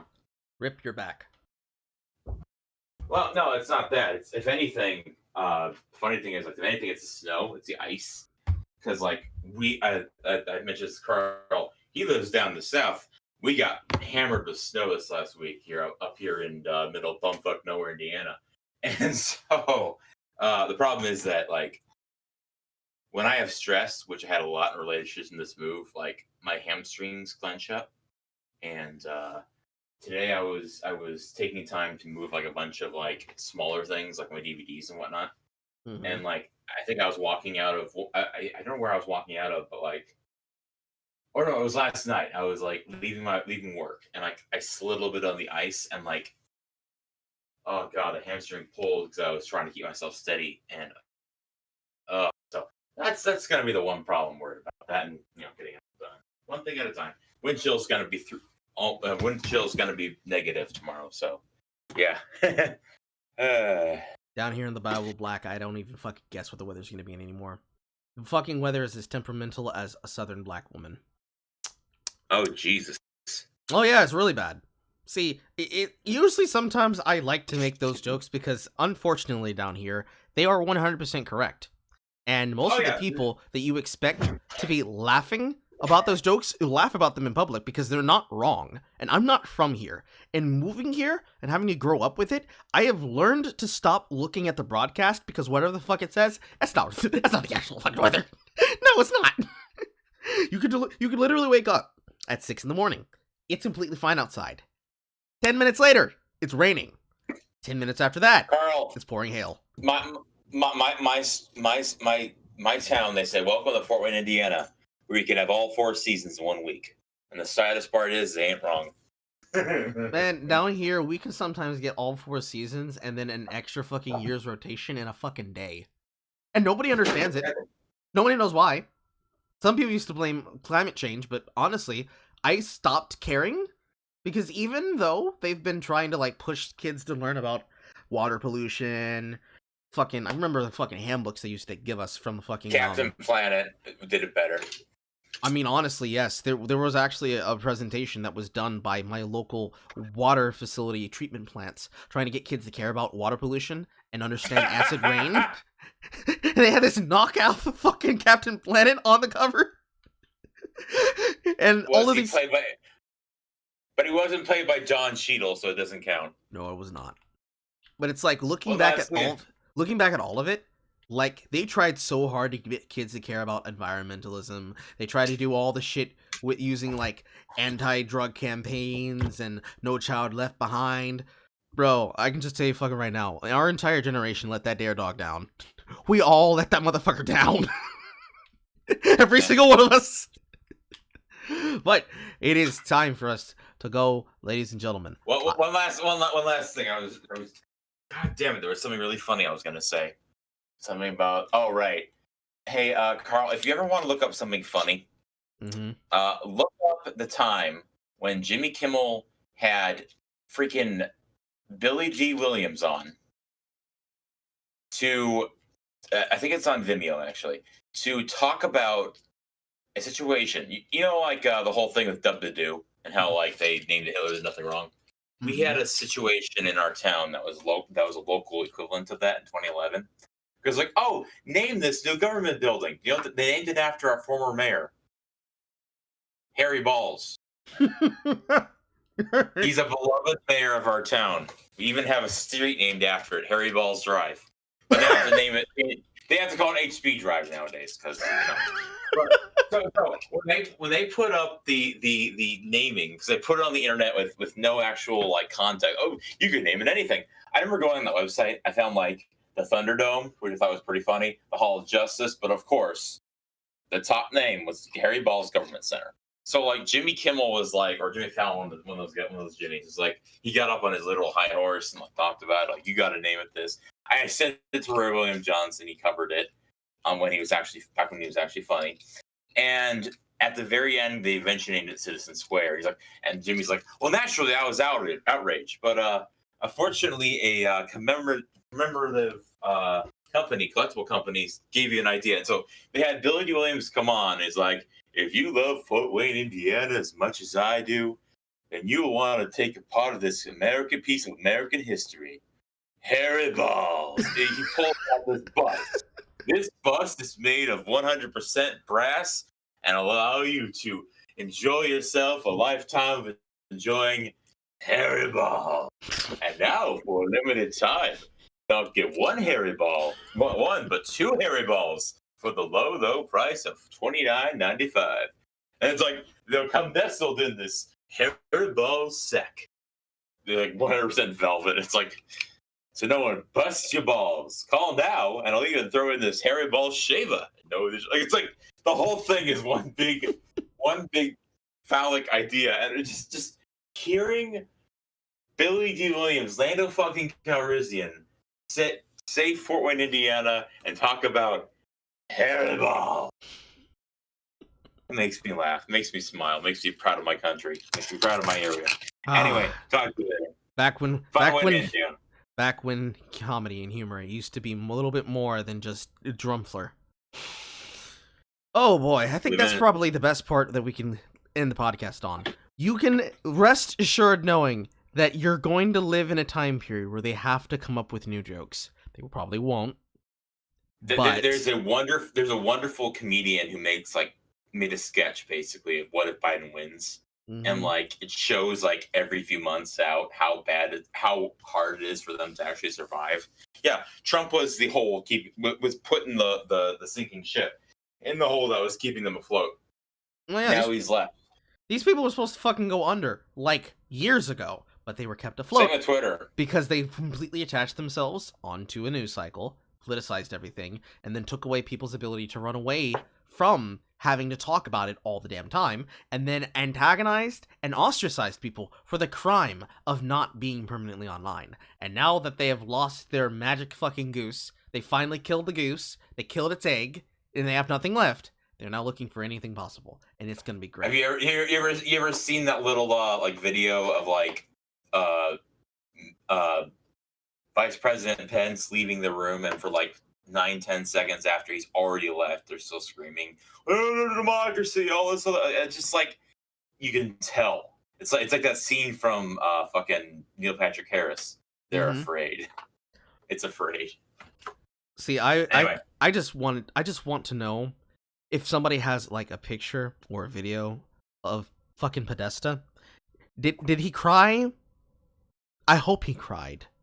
I know everybody's roasted all of the Trump reply guys tear jerking shit, but honestly, you have to fucking show. Oh, actually, I'm thinking of somebody else. I'm thinking of Acosta, Jim Acosta, that man, that very funny man. Dear Diarrhea Acosta.